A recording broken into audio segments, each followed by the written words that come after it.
Oh my god, hi Judas.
Hello, gamers! It is me, your friend, your homie, your favorite commentator. Whoa, favorite one of two commentators.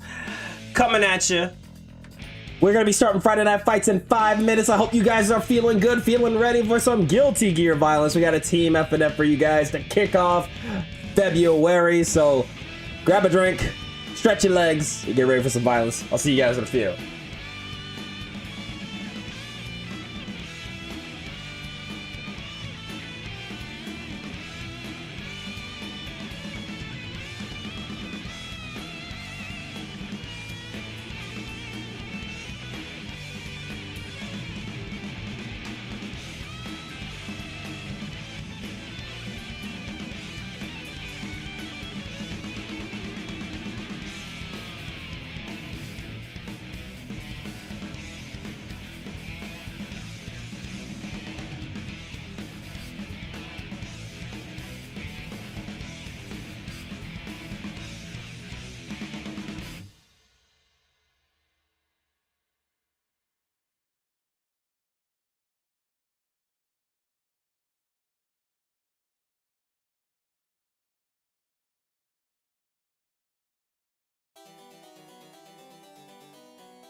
Alrighty, gamers, welcome one, welcome all to Friday Night Fights number 148. I am your friend, your homie, your host of the most, your MB Goat, La Critura, the Dizzler May, Dizzy Extraordinaire, the Dank Nen, and with me in the comm booth, the one and only, the Potemp Goat, DXG's Unk, LT33.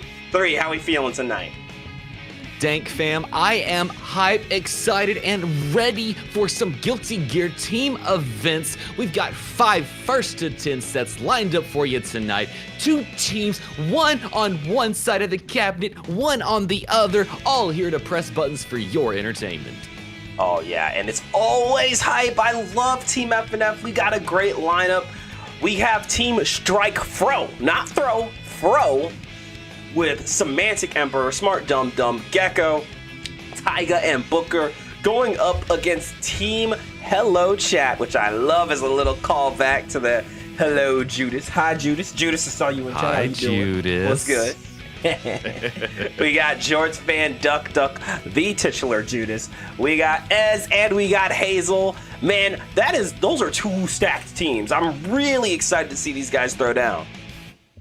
I love what I'm seeing. Like, we have representatives from all around the Guilty Gear community, but instead of teaming up with your compadres in your Discord, you gotta team up across the battlefield with all of us wonderful daredevils out here. And oh, Dank, honestly, looking at the sides and the teams we've had pulled for the night, I can't pick a winner. Honestly, this might go down to the wire. I can really see it going down to the wire, and let me just tell you, Team FNF is always so violent, because, you know, all I get to see happen are how the teams fall out. I don't get to see how y'all pick the order. The order is y'all. So sometimes you get picked with someone who's just around your skill level. Sometimes you pull the boss battle. It doesn't get more random than that. No, it really does not. And behind the scenes, you never know who figured what out to make it happen. And especially when you yourselves are picking the order, at the end of the day, you're like, oh, I just sent my own friend to their demise. I can't believe this. Just like the sacrificial lamb, just for Dank and 3's entertainment. Exactly. Like, sometimes I see these lineups, I'm like, I wouldn't wish that my own worst enemy, but here we are. Let's get our competitors in the room. We are going to be starting off with a bit of a slobber knocker set here between Semantic Emperor and Jorts Fan. I believe that's going to be Ramlethal Axel. That sounds like an adventure. I mean, who's going to be the better mid-range zoner at the end of the day? Ramlethal comes with 2 projectiles, we'll say, on repeat. Axel, though, stuck as an honest mid-range zoner. So what is an Axel main to do when Ramlethal Valentine is putting swords on you? Absolutely, that's really what it comes down to. You guys know how the team twist works. We don't do bets for every set unless the twist ends. No, we do one big bet in the beginning. Like we said, 3, give us a rundown of the teams again while I go ahead and put the bets in. You guys got 10 minutes to throw tokens in there, but 3, who's on what team? Who am I rooting for? Oh, who are we rooting for tonight? Well, obviously, the winners tonight are going to be us here watching the entertainment tonight. Duh. But to kick it off in bout 1, like we said, Team Hello Chat is going to bring in Jorts Fan over here, and Team Strike Frow will be bringing up Semantic. But to bring out the whole list of who's on which team, we'll start with Strike Frow. Like I said, Moth's own Semantic is coming up to bat first. Smart Dum Dum's also repping that team. We have Gecko, Tyga, and Booker all on set Team Strike Frow. And then for Team Hello Chat, we're going to be bringing number 1 Jorts Fan, Boz's own. We got Duck Duck hanging out over there. None other than Judas themselves. Also repping Dank Gang's own Esmeralda. And OEG and AC's Hazel is going to be wrapping it up for their team, facing off against Booker. But Dank, like we say, both of these teams are lined up and stacked to the gills with talent. Absolutely. The bets are live. You guys got 10 minutes. Place your bets. I want some Dank tokens in there. And another little shout out here, or a big shout out to Mint Ship for dropping by with the follow. Hit those 214s for us. I hope you're enjoying the show so far. Beautiful things. And if you aren't following the Dank Gang channel over here at DankXN, go ahead and hit that button right now. And also, if you are here, go overhead to that YouTube real quick. Give it a like so gain some traction over there. Get us spreading the word about Guilty Gear Strive and all that community that we do and joyously put on display for our friends. Absolutely. It's every little bit's help. Help me keep the lights on. Help me keep the line on so I can keep doing these events. That's right. If y'all aren't supporting us, nobody is. So we got to get y'all out here helping it get around here. Just go click a little like, little dot here. It'll help around all the way at the end of the day. Alrighty. I already see 15.6K on only one of the teams on Team Strike Fro. Hello, chat. Not receiving a lot of points just yet, but you know, it's only a minute in. There's still 9 minutes to put points on. Again, a friendly reminder, y'all. Team Strike Fro has Semantic Emperor, Smart Dum Dum, Gecko, Tyga, and Booker. And Team Hello Chat has #1 George Fan, Duck, Judas, Esmeralda, and Hazel. You might see 1 or 2 of those names in the team and think, oh, the other team don't stand a chance. That is never the case. These Team FNFs can be the most unpredictable ones ever. So, personally, I think you guys need to spread those points out. And, whoa, I look away for 2 seconds. And already this bet has become massive. 109K dank tokens on the line. Majority on Team Strike Fro, but Hello Chat got 15K in there. That's not bad. No, and if you are that 15K, you might just strike it rich if they pull through for you tonight. And if you do strike it rich, remember, you can spend 10K of those channel points to get yourself a grudge match and guarantee your slot on FNF. That way you don't have to sit through the RN generator. Absolutely, and with 159 dank tokens being on the line, I'm sorry, 163K dank tokens being on the line, that's a lot of grudge matches. Frankly, I would get in on that. I'm mad I can't bet. That's right. Go ahead and throw your money in there. You only get to do it now. And if you know your friends are just waiting for us to start and they didn't know, go tell them now to get in here and make their money. That douche money. We need you to get them channel points. That's douche. You already know. Hey, maybe if you win that cash, maybe you can make as much money as Happy Chaos. All I'm saying. We can all dream, right? We can all aspire to such lofty goals. But you know, while we're talking about betting and Friday Night Fights and all that good stuff, we should let the good people watching at home know, if you want to sign up for Friday Night Fights, sign up for this event. Go live every Sunday around noon to 2 p.m. Pacific. Signups close Wednesday at 9 p.m. Pacific, midnight Eastern. That's when we draw names on the shows every Friday at 6 p.m. Pacific, 9 p.m. Eastern, right here on Twitch TV and YouTube, dank_x_nen. But that is not the only thing we got going down. Ain't that right, 3? No, it isn't. If you think 1st to 10 sets are just a little bit too much, a little bit too long, a little bit of showing too many of your cards for your liking, well, we also have the absolute peak cinema known as the Bracket X Bracket, our very own Hunter x Hunter themed bracket, brought to you in part by none other than Danknin themselves, with a $100 guaranteed pride pool, best of 5 action, 1st to 3 sets, top to bottom, guaranteed to bring you some of the slickest sharks to ever swim in the Guilty Gear Strive pools. Absolutely. And as per usual, this event goes down on either the last or second to last Saturday of the month. We should have an official date for you guys by the end of next week, so keep your eyes open. Thank you for being so patient about that, but another BXB is on the horizon, so make sure you guys keep an eye open and fight for your dream and hunt for a better tomorrow. But with all that being said, I do think our competitors are in the room. You guys already know you can still throw bets down, but I think I need some violence. You ready for some violence, 3? Dang, I need 6 Ps, I need tick throws, I need huge counter hits on the screen, and I need to see 2 life bars being destroyed. Absolutely. Let's not waste any more time here. Let's tell Semantic and Jorts fans they are good to go. We have Semantic for Team Strike Throw. We got Jorts for Team Hello Chat.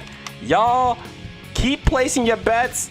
And homies, you'll both have 1 character switch or a minute of time to collect your thoughts, only available to you on loss. Have some fun out there, y'all. That's right, put on your tactical mini shorts or your battle rompers. It's time to get some Ramlethal Valentine versus Axel Low action to kick off Friday Night Fights. Right, 148 of these events, and I still never get tired of bout number 1. I'm excited. Let's see what these two got. Well, I'm gonna be real, pressing buttons, doing things for all of my friends, and y'all doing it for us is peak cinema on Friday nights. Let's get it. Now, Ramlethal, definitely, you know, a character very known for how good her matchup spread is. Always has been a very, very dominant character in the Guilty Gear meta. But Axel Lowe is always a character that, you know, you see a lot of players don't really know how to deal with. So I'm very curious to see how this first match is going to go. Well, most of my knowledge on Axel is saying that I know neutral better than the back of my hand. Let me control it as such. But Ramlethal Valentine able to move quickly and having big buttons, and like we see, you touch Axel, the little boy bleeds. Absolutely. Tried to go for the overhead there. We avoided that lariat, but the PRC dash up into the throw. We sliding in like Jamiroquai. Another throw into that rock. This is the vortex we're all afraid of. Dominant first round here from Semantic. Absolutely doing their thing in round number 1, showing us what Moth is all about here. But Jorts fans getting a little bit of distance, hitting the rainwater. 2K2D went for the reset, and Semantic immediately taking the turn back with the offensive burst. And I like that. I like that little JK overhead, immediate run into the throw, trying to keep the throw loops going here. But Jorts fan is not going to let that rock. No, absolutely won't. But clashing with Sword, and then the low in between. Semantics trying to get overhead, cheeky business with a PRC, opening up Jorts fan yet again, but let's see what Reversal Super does. Yeah, definitely did see a lot of run-up throw attempts here, and Jorts fan has made a mental note, not letting that rock. Great Reversal Super. Let's see if we can keep that distance now, though. Throwing out the Rensen down to a pixel here, and that Winter Mantis is going to put a round on the board. Full screen command grab after the heart of your grappler commentary from the start. We do love us some command grabs here, and I love that Jorts fan is representing it. Let's keep it going. Round 3 of game 1. Is this going to go down to the wire? Ramlethal putting toes on Axel Lowe, falling from the sky, hit the rock. Oh no, caught the immediate whiff with a punish. Semantic sending Axel back to neutral with positive bonus on their side now. Okay, we're jumping out of the way. A good 2P check there. Really trying to close the distance. You got to be careful here, though. Playing a spacing game around Ram can turn easily dangerous. Tornado is out, but oh, we got caught by the side switch. Tried to pick it up with the Rekka, forcing the burst, and that's looking like a dead Axel Lowe. Looks like they tried to find a way off of the wall pressure there. The explosion catching him at the last second, shipping out. It's just what happens sometimes in Guilty Gear Strive.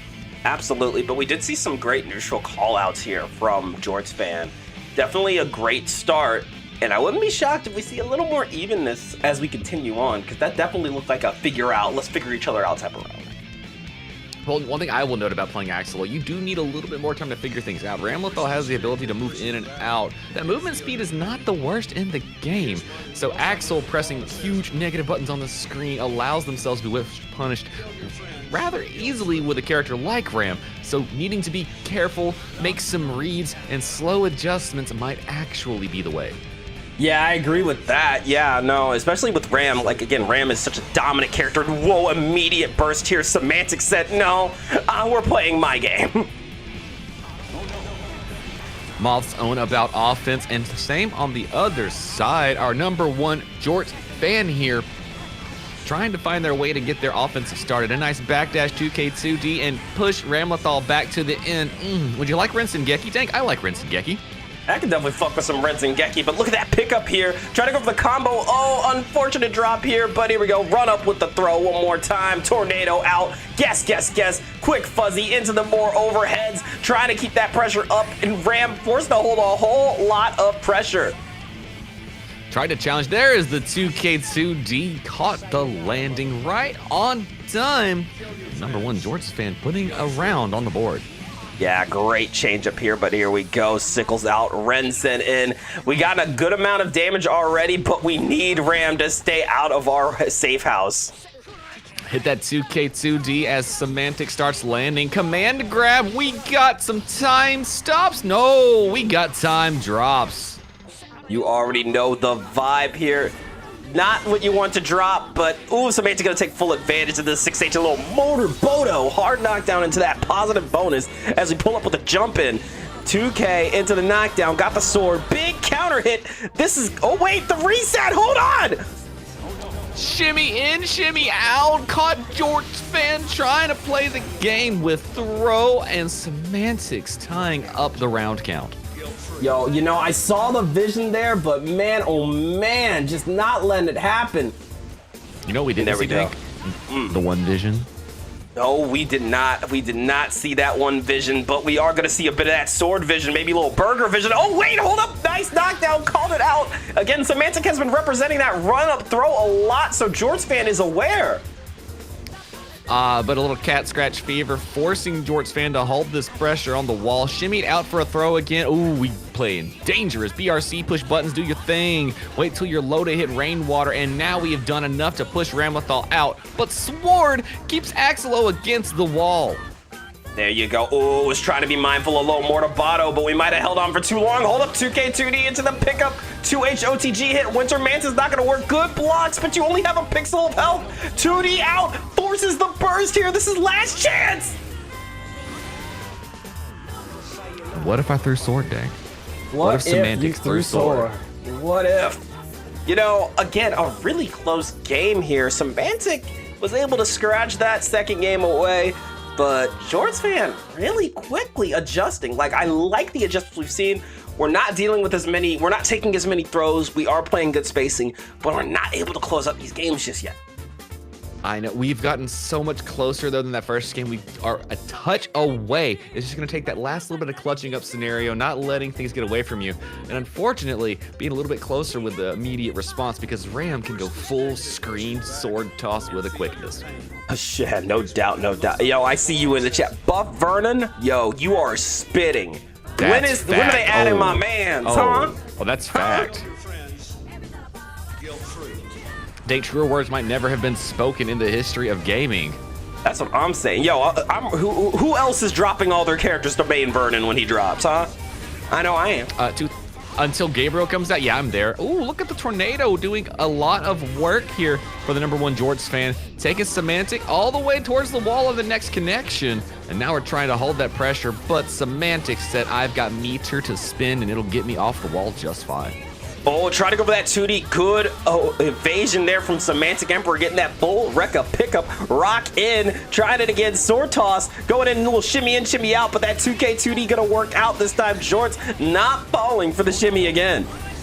Oh, talk about a wonderful 6K you threw out right there, fam. Looking great, Jorts fan. Samantha tried to hit him with that overhead from downtown, but nope. I got sickles, and they are coming straight for the face. And look at that, a little Winter Mantis to get that knockdown into the OTG hit. Said, you know what, we're just switching sides. You still gonna stay at the whole corner, though. Hold up, try to hang back. Little 2K2D forces the burst again, and Jorts fan in trouble. Oh, Rekka, Sunshine Wiper on the screen. Explosivo, Morto, Bato, hard knockdown. Give me some mix. Safe Jump City. YRC on the other side. And Jorts fan tried to press buttons a little too close for the sun. You know, I really do respect Jorts, the nice restraint of, hey, I'm gonna hold on to this burst. We saw that PRC, we saw the anticipation for it, but no, not giving it up. Well, I mean, that earns Axel a whole extra touch come next round, which if you're in round 3 might be all it takes to get the dub. Oh, but caught on the backdash, has to burst there. You do not want to hold a full corner combo from Ram, but you're still gonna have to hold it anyway. Rekka into Mortabato. Swords are back. Hard knockdown into positive bonus. What is the mix? No mix. Tried to run up, but nice little get off me tech here from Jorts. Can we get something started? Doesn't look like it. Oh, unfortunately, just the regular jump, not the super jump. Not enough time to stay away from the bad option. Double axel bomba, triple axel bomba. Okay, we see you, Owen, at Brave 6P. Gets the full confirm first to forced to burst that, because that could have been a kill right there. Excellent burst here. This is last chance once again for both players. 50 meter everywhere, and again, sword toss. This time, PRC with a quickness to block out behind it. Semantics quickly making adjustments, even on victorious plays, changing their options, getting another game. You know what we've seen again, it's another one of those cases where the game was so close. At this point, it really comes down to, is Jorts aware of how much meter Semantic has? Because that last one really came down to, did not have the meter to quickly block the sword, did not have the meter to get out of the way of the sword, or didn't use the meter to get out of the way. but that was close again. I mean, very smart setup. Honestly, I think it just leaned into choosing to take their turn first instead of Ram. If they'd waited a second, Sword Toss came out, jumped JS the mug after the Sword Toss was going out. She's sitting there with her hand all out saying, please hit me. It could have been an option there, but I feel like the reactive play came on Semantic's side. Absolutely. No, I totally get the decision making there. And again, it really just comes down to you have to watch your meter. Not just yours, your opponent's. The air dash to the other side, the run through peak music. Let's go. We're trying to hang back. Oh, I like the run under with that 2K low profile. Okay, George, we see you. Clean neutral play here from Jorts, but here comes Semi. YRC, a little get off of me tech, tried to avoid it, but caught on the swords. That jump out was not going to work, but here we go, pulling up. Not enough for a wall stick, but put your toes away. We're throwing some sickles tonight.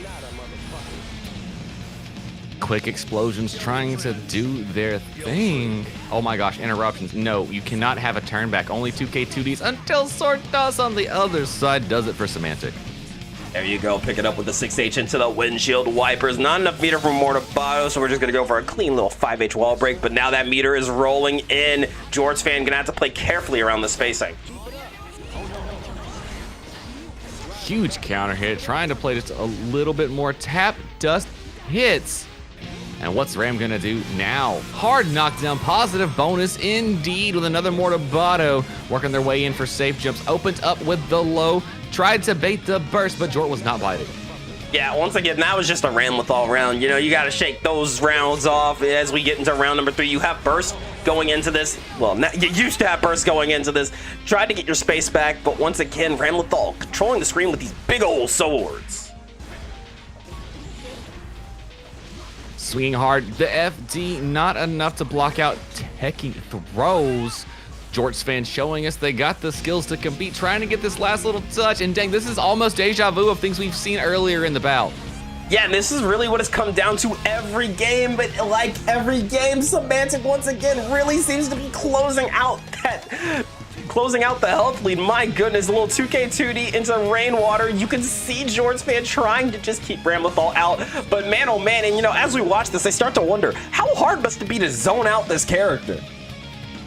Challenge I mean, you can kind of do something if you get the swords all tossed out towards you, then you know she doesn't have much left to do. But when you're fighting somebody as intelligent in their gameplay as Semantic, that's a hard ask.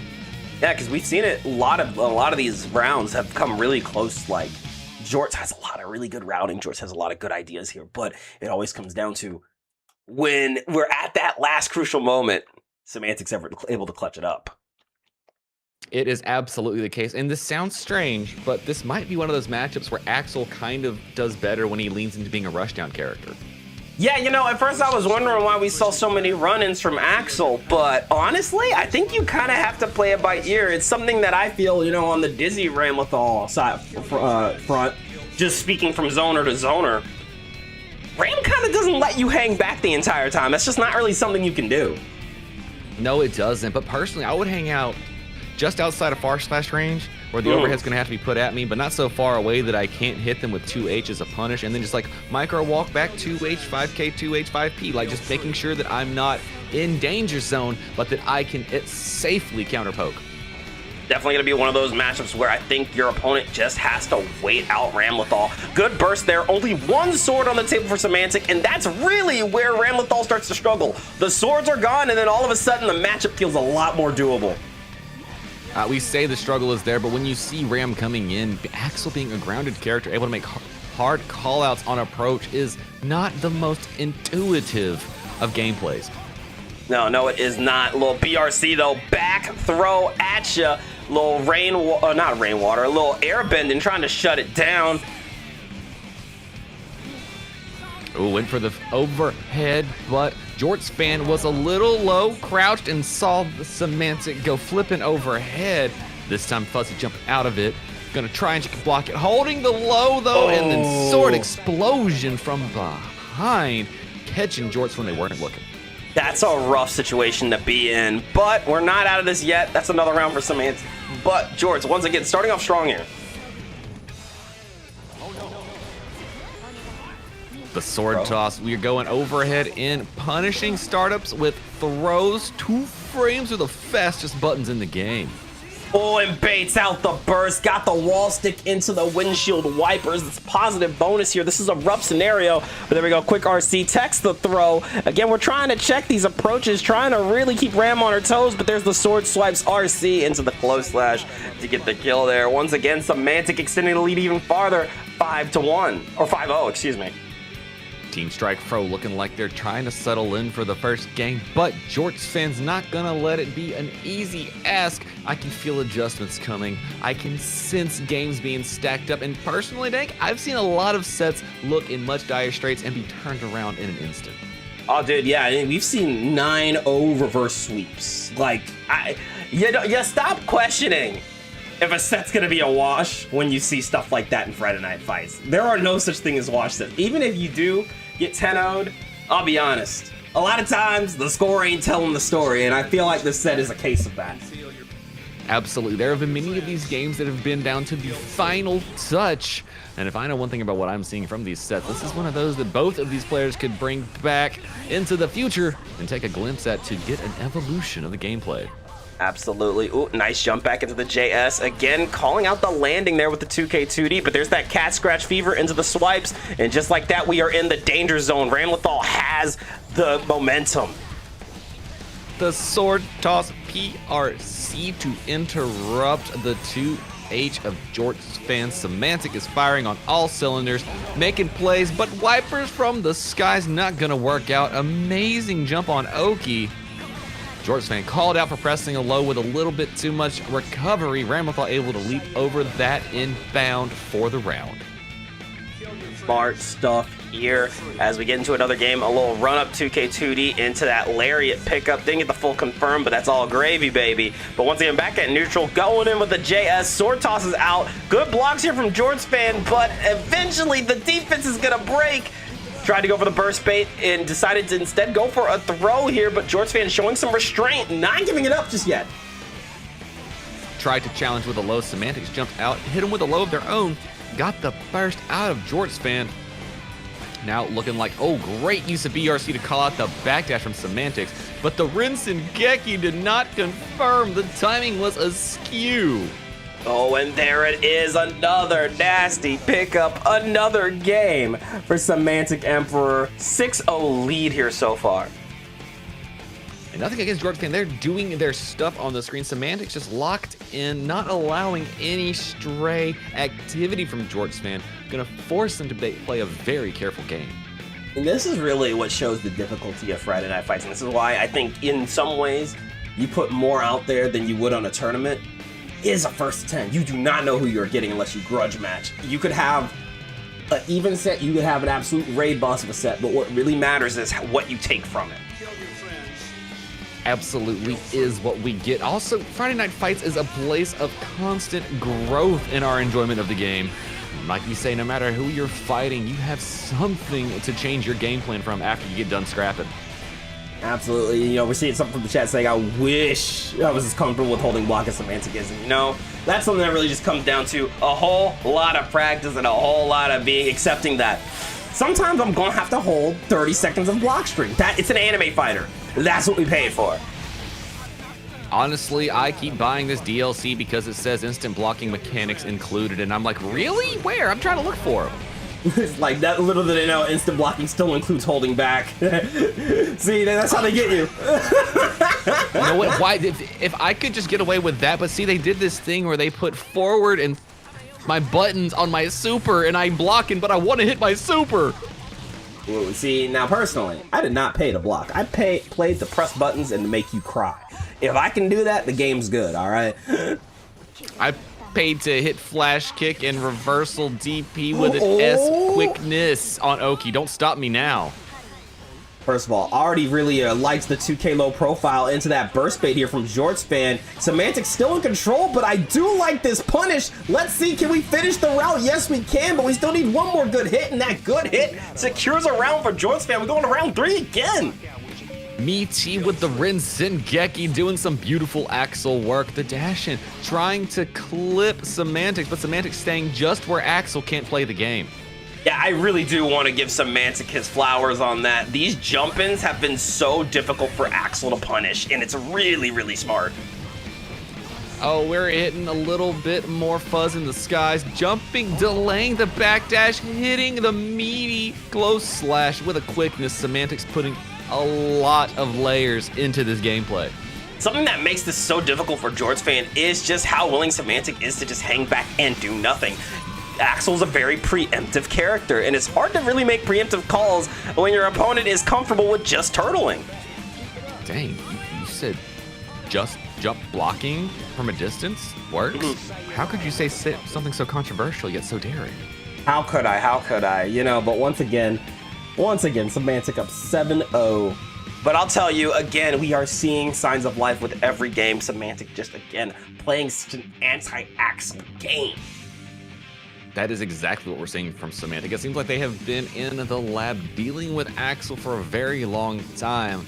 But like you were saying, Dank, it only takes a little bit of an adjustment. And once you get one win, you can start stacking them up all the way to 10. Absolutely. You see it time and time again, especially in this situation like Friday Night Fights, where, you know, you'll have like a nice 8-0 lead, but then your opponent gets like 1 or 2, and then all of a sudden, the Jenga tower starts to crumble. Sometimes all you need is that one win to break the seal. That's exactly right. And like we are seeing, give them your energy, chat. Time to Genki Dama, left, right, front, and center. You know they need their key. I believe in it. Score now 7-0. Semantics trying to lock it in, but Jorts fan, I believe, can start that comeback here and now. And you can see that a good patient play here. Got the IB, but oh, caught by Ramfar slash the 5H. Once again, forcing the burst. And oh, said, I don't care about Winter Mantis. Get ready. Little flip kick in. Once again, you can see George trying to get their distance. The dash up 6K, beautiful stuff, delaying the close slash here. Jorts fan putting some extra layers in their onion as well. 2D into the pickup again. Oh, I like it. A nice side switch, but Semantic once again ready to hold back. Very comfortable, very solid defense here. Air wipes, hits again. Huge far slash counter hit for Ramla Fault Valentine. Mortabato, hard knockdown, positive bonus. Is there really anything more Ram in the game? No, absolutely not, other than the rock pulling up. We got a little earth bending versus air bending, and earth bending wins it out yet again. That's another round. Nice 6P into Rekka here. Once again, Semantic keeping that momentum that we've seen throughout the setup. Bursting last chance, hits the 6K on the pull-up yet again. Oh, we got empty jump setups as well from the Jort fan. Love to see it. Commando grab. We got some one vision setups going on here. Oh, we command grab against Zawaldo. And here we go, full pickup. I see the routes. Do you believe in the British wall break? It's a positive bonus. What a route, avoiding Mortabato, but still getting caught on the close slash, picking up into the lariat. Oh no, look out, watch your toes. Windshield wipers, gonna get the kill. Tried so valiantly. I felt it from Jorts fan beginning to cook, but Semantics quick to put a lid on that activity. Said, I got far slashes and things as well. Once I get 50 meter, danger approacheth.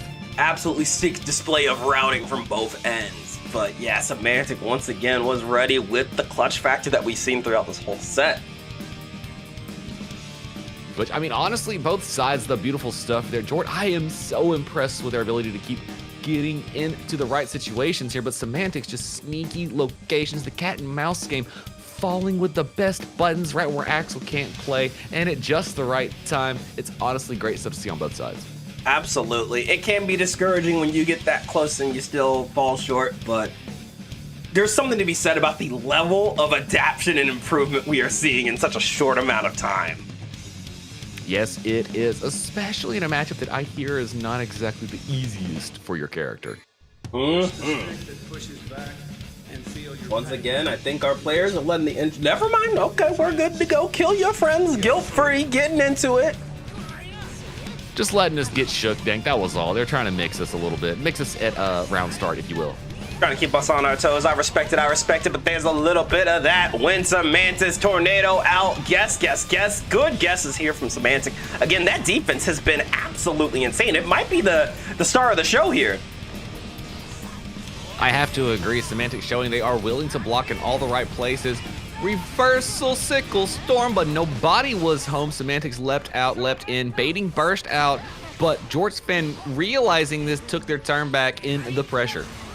Oh, but there it is again. 6P Lariat. Hold up, though. That was misspaced, and just like that, Jorts fan has a chance to bring it back. What's the move?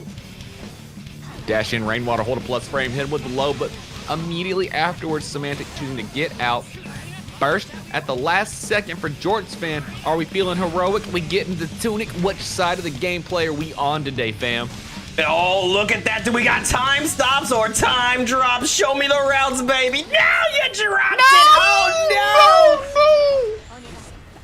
no. No! That is tragic. Oh, God. Oh, Not my like this. goodness. Not like It was this, right no. there. We saw it. Oh, that's so boy sad. dog like that? You did it like that? Oh, dude. Okay, while we recover over here, Semantic Emperor with a nice confirm there, breaking the wall, and called out the bomber. That defense coming in clutch again. Hit me with that final flash. Oh my gosh, and clutching it up about like Vegeta's Final Flash does in the series. But another safe jump mix opens up with a low. Semantics score now 9-0, 1 game away from taking the first bout of Friday Night Fights Team Edition, but I guarantee you that one game could come tough. It might not even be next. Yeah. Also, I did see a question about how to get into Friday Night Fights. We, of course, like to explain how you get in at the end of every set. But yes, join the Dank Court, !Discord, and sign up to go live every Sunday. That's right, there's an announcement section. Give us one emote, we'll get you set up. Don't spam the emotes there, it makes it very confusing for us. But we'll hit you in just a second. We got some more Friday Night Fight action to get through. Bout 1 has not concluded. Jorts fan can get the comeback. Come on, chat. I need you to give him your energy. Do it. Yo, now normally I don't feel the pain other players feel in FNO, even when it's like a May or Dizzy set. I felt that pain. That drop was catastrophic, but Jorts fan is not out of this yet. You just gotta dust yourself off and try it again. Look, I'm just gonna say that's the kind of drop that makes my gameplay turn up to 11. Like, there ain't nothing after that. I'm like, really? The stars are after me? No, I'm taking fate into my own hands. Yeah, you're like, okay, Fate clearly doesn't want me to have this game, but I'm going to spit in the face of Fate. We gotta make something happen. Great place to burst, not wanting to go through the wall break and give Semantic positive bonus to play with. Blocks the overhead, tried to jump out of it, holding swords. Oh, what a BRC. Went to press buttons, but Semantic was already going into the skies. You saw the lift on Ramlethal. And then caught the backdash with the sword explosion. No windshield wipers, and we're still gonna get that slam down wall break and the positive bonus. But yo, so ready with the run up throw. Look to call out the Mortabato, but once again, good luck to S-ing that big ass jump in. Set point for a semi. Semantics making the exact play they needed to in the location. It looks like Axel's 2S at that spot's a little challenging to try and get confirms off of. The rock, we are trying to get in and throw. Semantics running in, opens up Jorts with a low, and Jorts caught backdashing yet again. Semantics gonna send him through the wall for the troubles. There's a few characters in this game you absolutely cannot backdash, and I would definitely say Ramlethal is on that list. You know, Ramlethal, your Temkins, your Anji Mitos. You gotta be so careful with backdashing. Definitely don't backdash until you know you are outside of meaty zones, but the delay overhead into the low, tried to catch the close slash. Jorts doing everything they can to try and stick around for another game. Oh my god, and the swords are out. Oh, tried it with the backdash again, and you know, to be fair, that run-up looked like awfully like a throw. That is a 10-0 sweep. First point going to Team Strike Frow. Amazing stuff, amazing gameplay, wonderful way to kick off Friday Night Fights. And now we will say, if you want to get in here and press Friday Night Fight buttons with some of your friends over here in the Dank Gang, all you gotta do is in chat hit !Discord. It'll bring you a link. Click on that link and it'll take you to the Dank Discord. Over in the Dank Gang, we'll have an announcement section where you can go hop in for your Friday Night Fight signups once you pick your rollout. And then when it goes live on Sundays, leave us one emote on there. And on Wednesday, we will see if you made it through the RN generator to be picked for the show. But if you want to bypass that, hang out in the Discord, hang out in our chat over here, watch Dank streams. And while you're gaining points, get yourselves up to 10,000 of them. put you a grudge match on the line with you and one of your friends, and whenever y'all go for the redemption and you both put your emotes down, we will guarantee you on that Friday night slot if it isn't a team event. Absolutely. Yeah, I definitely recommend making sure you guys redeem that grudge matches because just for reference, because sometimes people will be like, dang, I never get picked. For reference, the average FNF sign up queue has like 30 players. You won't always get picked, my goodness, but grudge matches do completely counter that, so make sure you save those points if you want to be on the show. That's right, but also, if first to 10s aren't your thing and you want to do something a little bit more, tournament friendly, more like first to 3, best of 5 activity, maybe even for a prize pool, don't worry, Dank's got you covered there too, because we have our very own Hunter themed bracket that we have coming to you sometime in the near future. Either going to be second to last Saturday of February or the last Saturday of February. Personally, I'm leaning towards the 28th, but we'll see how things fan out. But yes, BXB is always hype, always at least $100 in the prize pool, and always a good way to get some good ass practice. The high rollers pull up to this bracket, so if you want to get some practice in, if you want a true challenge, pull up to the Battle Olympia. We'd love to see you. Absolutely nothing better than watching our friends press buttons and do things for a prize pool once a month. It is so fun, and loving what chat's getting here. We got the learning to zone coming in, thanking the gameplay. And look, I'm gonna be real, if you struggle with the fight when you're on FNF, I guarantee you can get some matchup knowledge from the person that you were just scrapping with. We all love doing nothing more than making our opponents as good or if not better than us. It improves our gameplay. Yeah, hey, welcome in DXG Zone, Zato, Sabubu, DJ, the Yandere. I see you up in here. Perfect time. Well, not so perfect time. We are about to go to break, but when we come back, we will have another set for you guys. Another first to 10 between Smart Dum Dum, one of the up-and-comers on Friday Night Fights, and again, going up against one of the more recent FNF demons being Duck Duck. So I think it's going to be Elfelt Unico or Elfelt Kai. Ooh, either way, that sounds like a very fun time, and you won't want to go anywhere. And matter of fact, you might want to go tell somebody that Friday Night Fights is going down, and we're already bringing the hypeness. Won't want to miss some more action right after this, but we're going to take a short commercial break. When we come back, more Guilty Gear violence after this.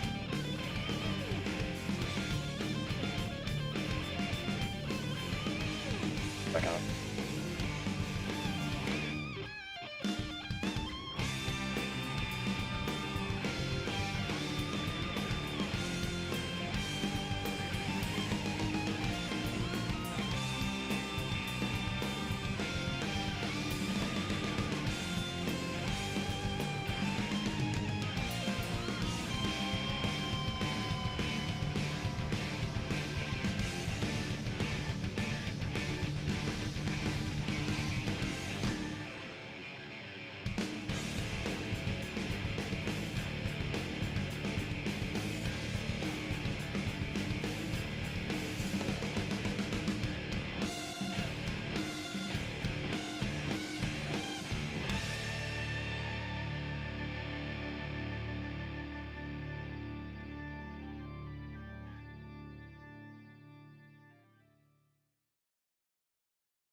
And welcome back, gamers. Welcome one, welcome all to Friday Night Fights number 148. We got another team edition on your hands. It's the beginning of the month, so you guys already know. I am your friend, your homie, your host of the most, your MB Goat, La Critura, May Dizzy Extraordinaire, Dank Nen.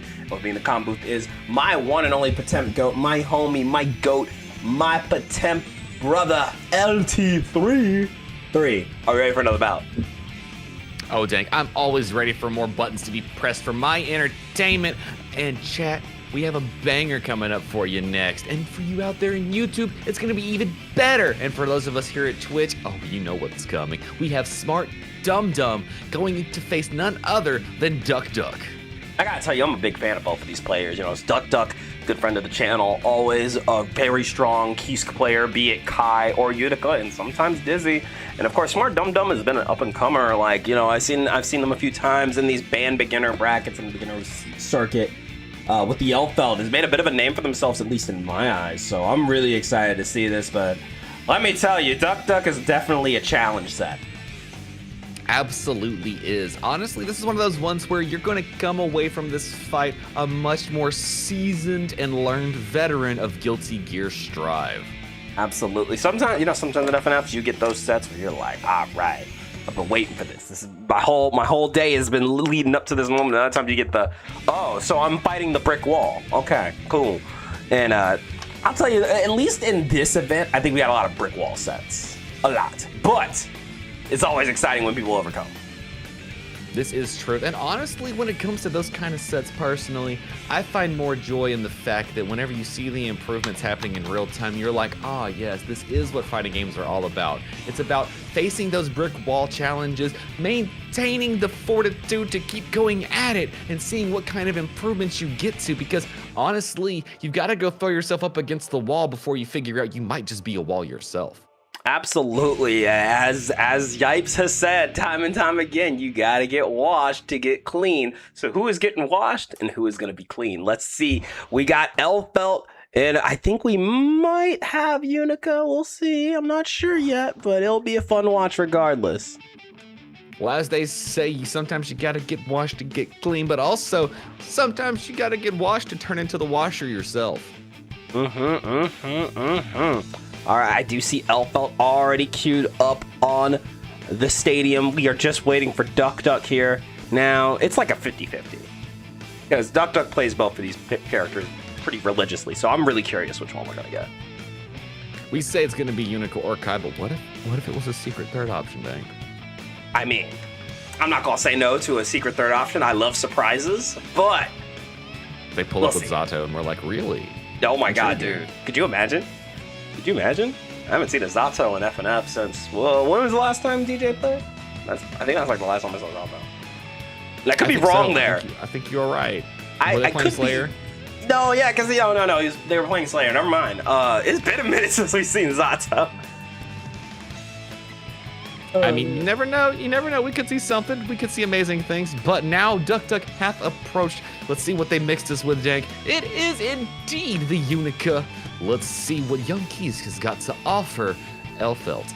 Absolutely. Bout number 2 about to run wild. We got Elfelt Valentine. We got Unica Kisk. Let's see some violence.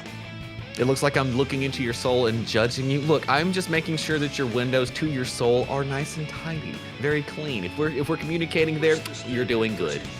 I thought Stot 3 was making sure you guys actually have your Ethernet plugged in. I would be staring at you like that too, honestly. Is that what actually comes up when the Wi-Fi comes up? It's just me staring into it's your soul? It's just a face of, are you sure? Cable check? LAN? Cat 6? Cat 6? Are you sure? Are you sure about that? I see RBF7. Are you sure? I know your connection says 1,000, but your cable says 100. What are you telling me? Oh, what are man. you saying? Anyways, we got Elfelt, we got Unica. Kill your friends guilt-free. Starting off with a grenade to avoid that 5H. Already a nasty pickup here from the smartest Dum Dum, forcing the burst out of Duck Duck very early.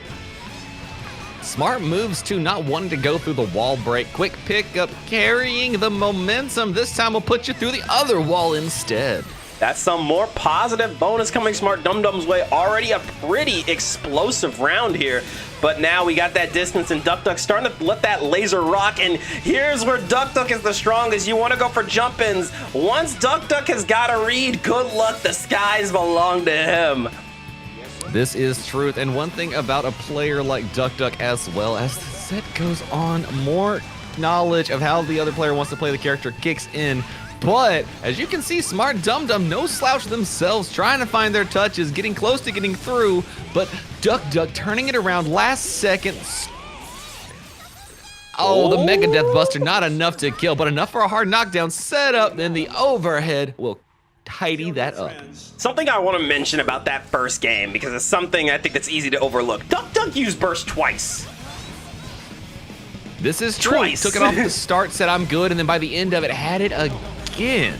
That is the story of Guilty Gear Strive in this batch. Some characters do get the option to use the burst twice if you're using it smartly. Yeah, but also that's a testament to just how far Smart Dum Dum pushed Duck Duck, because a lot of times you get that second burst, you probably don't want to use it round one, but forced to in that situation unless you wanted to give up the point. Was absolutely the case. Had to clutch and lock up for it. And now Smart Dum Dum getting a chance to play their own game, pushing Duck Duck towards the wall, but gap in the Rekka sequence was quickly reversal supered there by Duck Duck. Even if it would have been blocked out, Duck Duck had the meter to keep that reversal safe. Anyways, gonna go back to neutral if that was the scenario, but it hits. You get the win. Might as well. And if you ask me, I do think that DP is going to play a huge role in this set. If you fought Duck Duck or watched Duck Duck play, DP is the name of the game. This is very true. And when you're playing a character like Elfeld, having access to reversals that you can put in just the right places makes a lot of the scarier stuff about this character more tame to deal with than on average, we'll say. Yeah, I would agree with that. You know, again, a really strong start here for Duck Duck, but I really do want to acknowledge that Smart Dum Dum kind of forced Duck Duck to use a lot of the resources in first game. That says a lot there. Was absolutely the case. The shimmy out, caught the pressure, grenade to the other side. At least we know the Elfeld business does work all the way around. Beautiful 6P as soon as the turn was over. Gonna make Duck Duck think twice before just taking their turn back. Absolutely forces the burst on the other side. We tried to run in, but Duck Duck was ready. A nice little back throw incident, claiming another victim. But there we go, YRC, get it off of me. Grenade out into that JD. Not going for the DP. Wanted to wait out to see what the decision making was, but that's some suffocating pressure. Eventually, you're gonna DP your way out of it. Everybody is saying it's our turn. You love to see it. DP one way, 6P the other way. DP'd right back at you. But looking like Duck Duck's gonna get the end of that scenario. And down burst, both players. Dum Dum about to get it back, but we are also about to get that full quarter confirm unless we drop it. Gold burst coming out. A nice run up into the grenade, into that JD. Big 5H. Look at this. This is huge. Oh, but what if reversal soup DP dank? What if we just took the turn back right there? Oh my gosh, Duck Duck blocking the cross up on the grenade. Tried to Abare, used the PRC to get away from danger zones. Reversal super on the side of Smart Dum Dum. Are we close enough to confirm? Looking like it. Oh, and look at that. You saw that slight walk back, was ready for the DP, but no, Duck Duck not letting it rip. Good 6P catch, but oh, we tried to air stall, and yeah, you do not want to play that game against Duck Duck. Oh!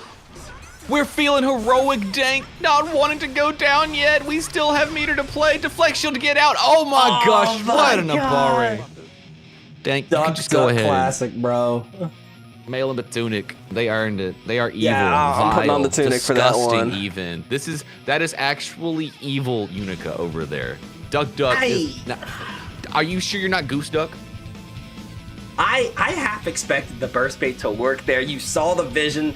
I saw what Smart Dum Dum was going for, but just a second off, Duck Duck able to save himself with possibly one of the most heroic bursts I've ever seen. But that was a checkmate scenario. I'm not gonna fault you for doing it.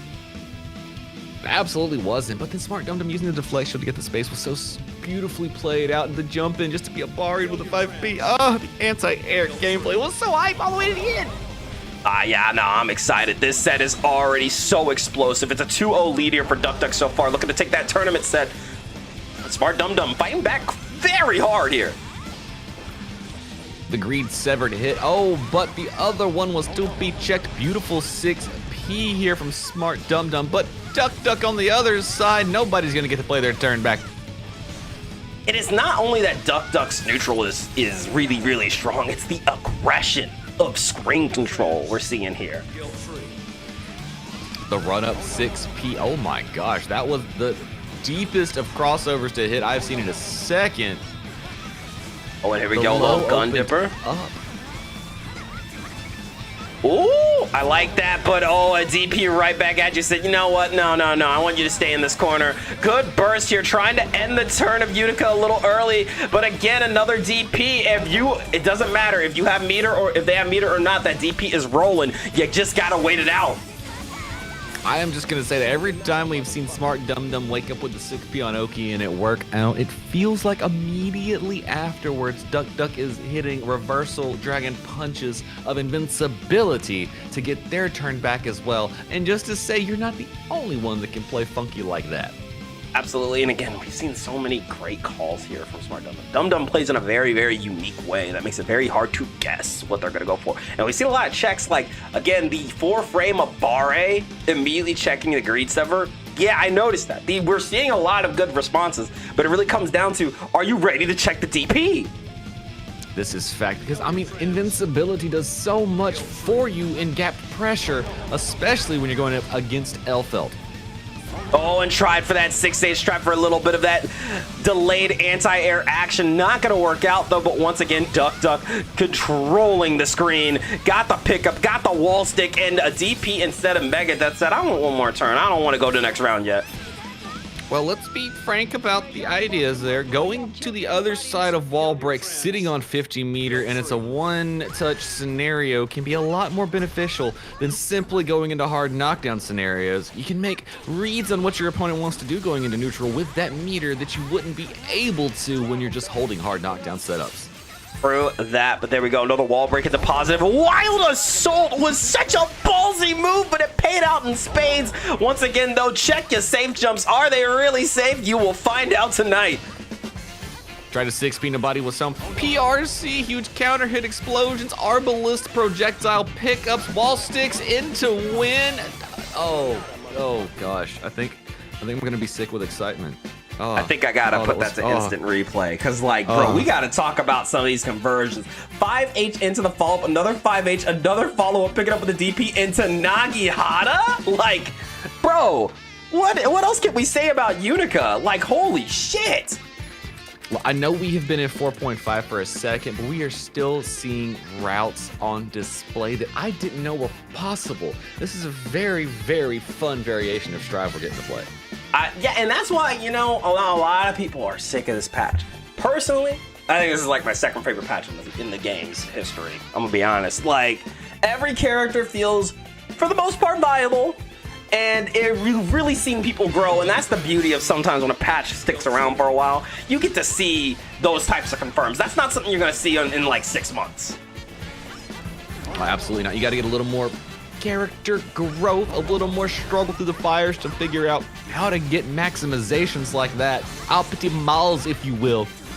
Oh my gosh, look at the pressure. The greed severs. More blue on the screen. I'll never be able to sleep comfortably.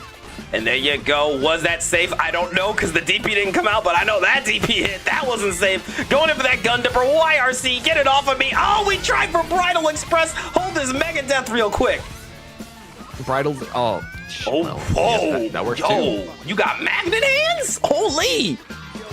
I was just gonna say something about how you can interrupt the approaching Bridal Express with invincibility quite easily, it would seem, but the air throw shook me out of any kind of commentary. Yeah, no, I'm sorry. That air throw was one of those ones where I'm like, all right, shit, okay, I wasn't familiar. I literally like just dropped it, like, damn, just like that. Damn. Okay, Damn, son, okay. where'd you find that? Oh, I'm sorry. Damn, son, where'd you find this? Y'all gonna make me turn real Louisiana quick. Oh my goodness, that's gonna be one again. The Mega Death is busted. It's busting good, dang. Yeah, it's busting all over. You know what? Let me stop.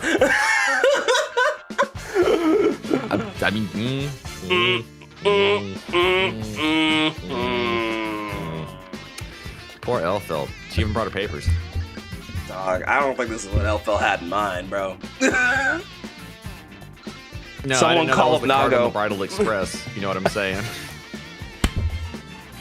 Shut Did up. not know that was the train. Did not know. Nope. Had no idea.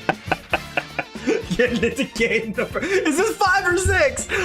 6. Okay. Oh my god. Chad, help your streamer out. We've gotten lost in the sauce. Dude, the sauce, bro. The sauce is a whole city. The town inside me, maybe. I mean, it is Duck Duck sauce left and right? Oh, It no, I might said be. it again. Pull it up. Oh, another jump in. More pressure into that green 7. A second one for good measure, but we trying to grenade our way out of here. We're out of the corner, but we're not out of the pressure. Somebody help. Check the toes on the escape routes. Don't mind me, I'm just shutting down your plans. Duck Duck getting another round on the board. Trying to bring that score to 6-0. Oh, and look at that 5P check again, and that's been so detrimental. I feel Dum Dum's pain there. It is the fact, and sometimes when you're fighting a character and player combination that are this well oiled and sauced up, it's oh my god, Oh, the 6P whiff whoa, like that. whoa. I'm sorry. 6Ps whiff like that? The safest of jumps, Dink. The safest of jumps is what I just saw Oh, on the screen. man. Ooh-wee. So Ugh. safe you couldn't even hit 6P to create any distance. Just only suffering was created there. Bro, I felt like I was watching Gojo use Limitless, where you're like, all right, I got you. Oh, I'm stuck here. I can't move. That's how that felt, bro.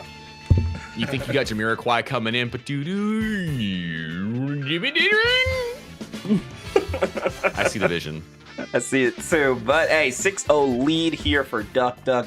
It is not over yet. Another uphill battle in which the score isn't telling the story, because man, we've seen a lot of great call-outs from Smart Dum Dum. Absolutely has been the case. And using a 6P in amazing places, getting the turn back, being very cheeky with the approaches, and not playing with fear. Very great stuff to see from Smart Dum Dum. It's just Duck Duck. Well, you know, you spend this much time in the lab, it's gonna show up when you look like the professor on screen. Absolutely, and again, you just saw it in that first few exchanges. Jumping in has not really been an option. It really, and if you fought Duck Duck, you were very familiar with this feeling. The feeling of just feeling like all your options are not viable. It really does, especially when you feel like taking your turn first toward Duck Duck. Duck Duck always feels like they are ready, grounded, able to counteract anything coming towards them. Like, look at that, the hang back. No, not a lick of fear here, but no, perfect for you. Unfortunately, that DP was ready to rip. Once again, another round going to Duck Duck.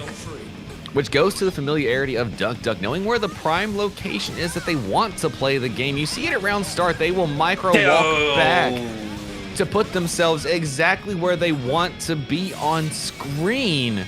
Smart Dum Dum, unfortunately, trying to find their way in, having to do so with a quickness and jumping right into a readable Duck Duck, but great stuff once they got in. And again, you saw that attempt to throw out the holy far slap. Bro, that shit is like from a different time zone coming to hit you. Oh my goodness. Do not whiff. No. Whiff nothing. Leave an extended heart box for just a moment too long. Unica gonna snipe that. You know, we've talked about a lot of really strong whiff. You know, there's a lot of really strong whiff punish-based characters, right? We've heard people talk about Chip. We've heard people talk about May. I'm still surprised more people aren't talking about Unica. Because Arbalist, Beam. Why would you talk about whiff punishing when you have Beam? That's true, because I think when you look at Unica, the first thing you're thinking about is Kara Kansas and the insane amount of damage this girl can pull off. But I'm sorry, her whip punish game is up there with the big dogs as far as I'm convinced. I literally see Unica on the screen and the song kicks into my head. Do you feel like dancing? This type shit, man. Oh. Plus beams, doing Kara cancels, moving their way in. A great 6P from Smart Dum Dum, getting their turn back, trying to put it on the screen. Pushing Duck Duck towards the wall, went for the reset, but you know what? If nobody's got my back, a reversal with invincibility has mine. And there you go, another nasty pick. Oh, the drop, though, hesitated to go for the punish, and that is going to cost you the round.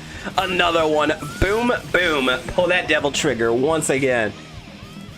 I saw a little dust kick up there. You can't hide that from the commentary, bringing the technicalities there, Duck Duck. I see you. Oh, we got conversions already reset towards the wall. Tried to clip him yet again, but giving the wall to Smart Dum Dum, who went for Grenado Mix, but was exploded. Double up the DP. Oh, but this time I got a DP of my own. I built up enough money to spend some on one. Is Dum Dum ready? Yes, you get used to it eventually. Pulling up with that Bridal Express. Blocks the DP again, said, no, I want this round. And there's the burst right on schedule. Goes for the run under, and that's a dead Elfel. Oh my gosh, Sid, I will DP until the death of me, but we saw Smart Dum Dum make the adjustment. The baits were there. Things have been learned. Dang. Things have been learned. We've upgraded. It's visually on display. There's something so devious about how Duck Duck utilizes DP. Because you see a lot of people who use DP at that level, at this amount, and you'll think to yourself, okay, so that's the only trick, right? No, this is conditioning for Duck Duck. Duck Duck has 1,000,001 tricks under that, where a lot of DP abusers will not, and it just leads to such a scary fucking matchup. It really does, and now Duck Duck's probably putting things into the brain of Smart Dum Dum so that they can subvert those expectations. And realistically, by the time any opponent of mine puts the same thing on the screen 3 times in a row, I have to just erase what I've seen because I'm like, will do anything. I just can't even. Every rock, paper, scissors is a rock, paper, scissors from here on out. Absolutely, and you saw Duck Duck try to go for that air throw there, and yeah, you gotta be quick on it. That JH is active as all hell. Fadeaway buttons clipped with low from all the way downtown. Oh my, like father, like daughter. Great with the low into the round. And tried to go for a run-up 6H. I saw the vision there, but so did Duck Duck, putting you in the corner again. But a nice 6P. Stayed out of the way of the anti-air, but still forced back into the corner with a nasty trade. No DP, no super, just going for the DP instead. You know, I respect it. You got that wall break, you got that positive bonus. Grenade out of the way. Oh my god. Bridal Express blocked out RC into the game. Score now 9-0 in Duck Duck's favor. Hello, chat, trying to tie up the scoreboard. Yeah, and you know, at this rate, we could see a 1-1 tie between the teams, a sweep both ways. That you sweep our player, we're gonna sweep yours. But let's see what happens. There's still one more game left. Absolutely. This could just be the Smart Dum Dum install. The genius stupid, if you will. Turning it up to 11, lock in Elfelt mix into the break of dawn. Not leaving Duck Duck any room to sauce up. I can see the vision. It can happen. So, Smart Dum said, I could go with my Gold Oscar Hail Mary, but we brought up something funny, so they gotta do it. I don't know what that means, but I love it when we don't know what something means, when a player's like, I gotta try something. Hold on. We got funny haha? We got real funny haha? We got the real silly. Funny? We got the silly. Funny like, huh? What'd you find funny? Silly. Oh, yeah, I did say it. I did say it. Yeah. Calling the boyfriend. I believe it. I fucks with it. I love it. Yeah, she's like, Nago, help! You know what? All I see when I see this happen, I can just hear it already, Dank. You know that. That's all I hear. Right, type shit. Anyways, here we go. Potential final game here. One such and a burst. Throw out clone, trying to find some space. We got 2 blood coming, almost 3. We're going to be so close to popping. What are we going to do next? Yeah, awfully high blood gauge here, but there's that wall stick. Not going to go for the Megadeth. You want to save that RC for neutral, and I respect it. Speaking of, there we go. Explosivo Nagori Yuki Jana. All right, set point here for Duck the Duck. Oh, what a start here. Wild assault from downtown, working their way in. Oh no, reversal DP Beyblade on reaction. This is not looking good. There's that jump in, got the pickup, and yeah, it's time. Megadeth Star! Hard knockdown into positive bonus. This is a guess for Dame scenario, and that pickup with the JS into the kill will secure a 10-0 win for Duck Duck. Again, another great set, and you know, I really did enjoy seeing Smart Dum Dum. You know, again, another sweep, but Really, you gotta give credit where it's due. Those two, both George Fan and Dum Dum, really put their all into those sets, and you could see the improvement. But like Semantic Emperor, Duck Duck just so solid with it. Has so many answers. So really good stuff.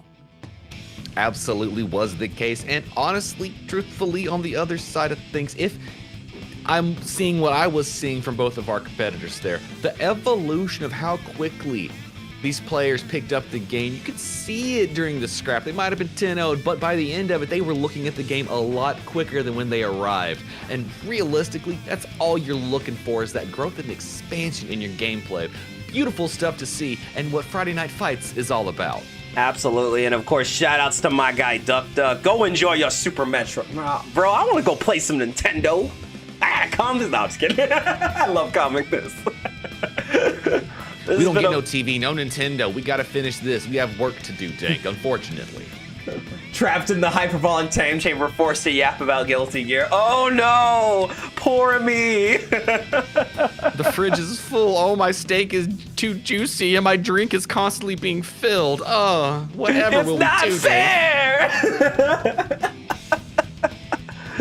But I'll tell you what, folks, if you in chat think you got what it takes to play FNF for your friends, for your family, for your entertainment, for your commentary here, all you gotta do is hit !Discord in chat. It'll give you a link to take you over to the Dank Cord. Over there, we have an announcement section, and we got a Friday Night Fights section. When you get your role assignment put on, you'll go into that section, you leave your one emote when it goes live on Sundays. That lets you get into the RNG generator to see if you get pulled. But if you wanna bypass that altogether, all you gotta do is earn you 10,000 channel points, spend it for the grudge match. When you and one of your friends agree you're gonna both fight, don't just randomly pick somebody and not ask them if they wanna do it with you, of course. But when you both put your emotes down there for that, we'll guarantee you that slot when we put the signups live on Wednesday if it isn't a team event. And that is going to be going down every week on Friday nights, 9 p.m. Eastern, 6 p.m. Pacific, here at the twitch.tv/dank_x_nin channel, or at the YouTube at youtube.com/dank_x_nin. But if first to 10 action is not your thing, maybe your cup of tea is something more along that best of 5 first to 3 prize pool type tournament action, I think Dank's got something cooking in the corner. Oh, I sure do. You already know BXB bracket. DXG's Hunter Theme Guilty Gear Strive monthly open. Gonna be returning either the second to last Saturday of February or the final Saturday of February. Be sure to keep an eye open for when the signups go live. There'll be at least $100 in the prize pool. The big dogs come to play and come to earn their spot in history. Come earn your Hunter's license. Come fight in the Battle Olympia. Come hunt for your dream. We want to see y'all up in there. It's always a fun time over at BXB. It absolutely is. DJ, Rabin, you gonna fight? Are we fighting secondaries? Is that it?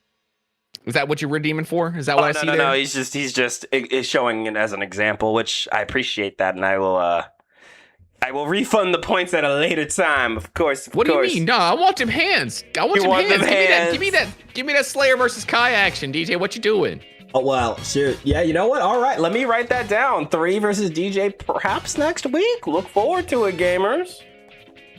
Hold on, let me write. I gotta write that down. It'll be fun. We'll play it to 7, then we'll switch to the mains. How about that? Let me write that down real quick. But while I write that down, we are gonna head to commercial break fairly soon. But when we come back, we'll have, first of all, everyone say hello to Judas. Hi, Judas. We're gonna see you up in this. Judas. See you up in the ring with the Soul Bad Guy biking duo taking on the Dizzy Goat Gecko. Again, I'm excited to see this. I'm really excited to see it. That's gonna be hype in a stink. I cannot wait for it. And chat, just a little bit longer. Go hydrate, get you some popcorn, get stretched, ready for the action. Come and see you around that corner. Yeah, we'll see you guys in just a few minutes, so don't go anywhere. We'll be right back with some more Guilty Gear action right after this.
Gamers, gamers, gamers, gamers, what it is. Welcome back to Friday Night Fights number 148. I am your friend, your homie, your host, the most likely Twitter, the Dizzler, Dank, Nen, the Mages, the Extraordinaire, and with me in the comm booth, of course, is the Potemp Goat, DXG's Unk, my co-captain, LT3. How you be?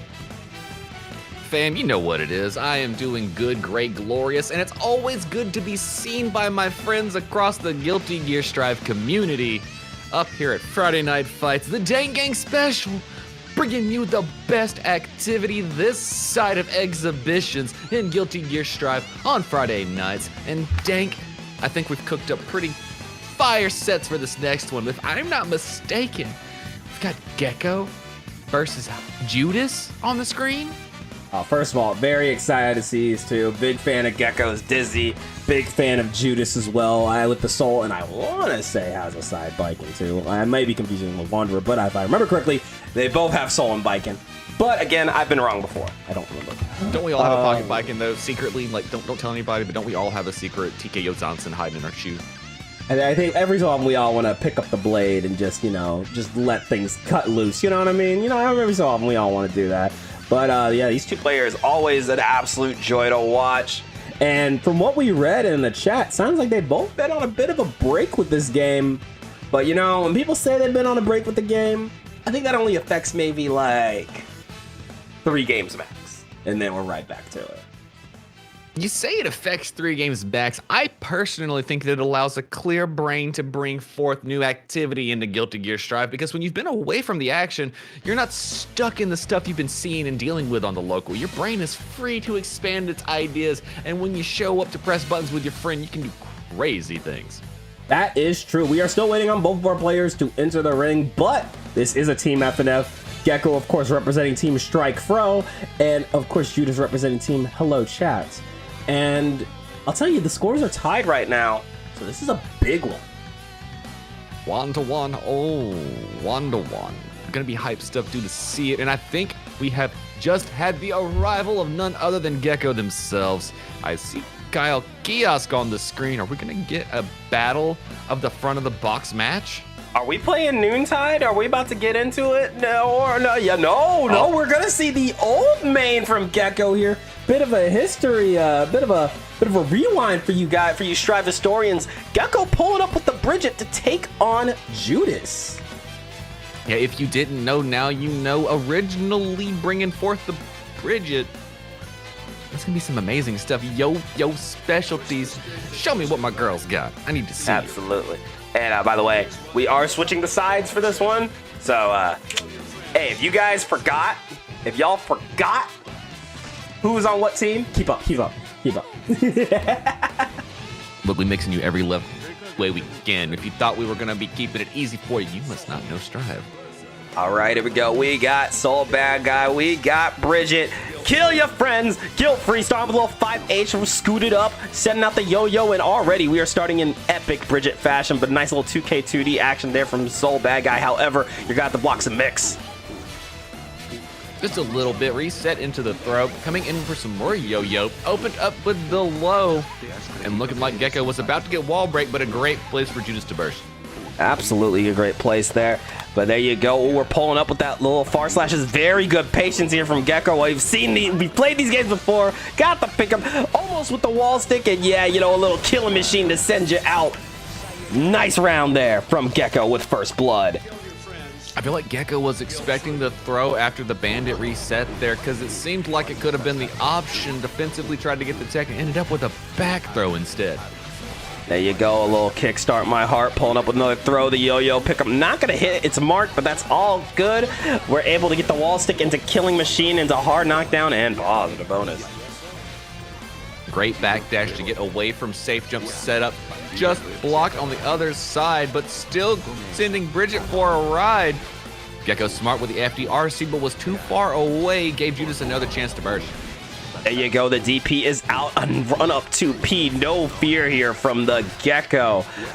And there's another DP to check the jump in. No stanky leg for you, and a little run up throw. Roger's got my back, I know he does. Game 1, going to Bridget. Amazing stuff there as well from Gecko. Bringing the Bridget in here. Got the run-up throw at the end of it. Caught Judas waiting. Being very defensive-minded there. Moving with a swiftness.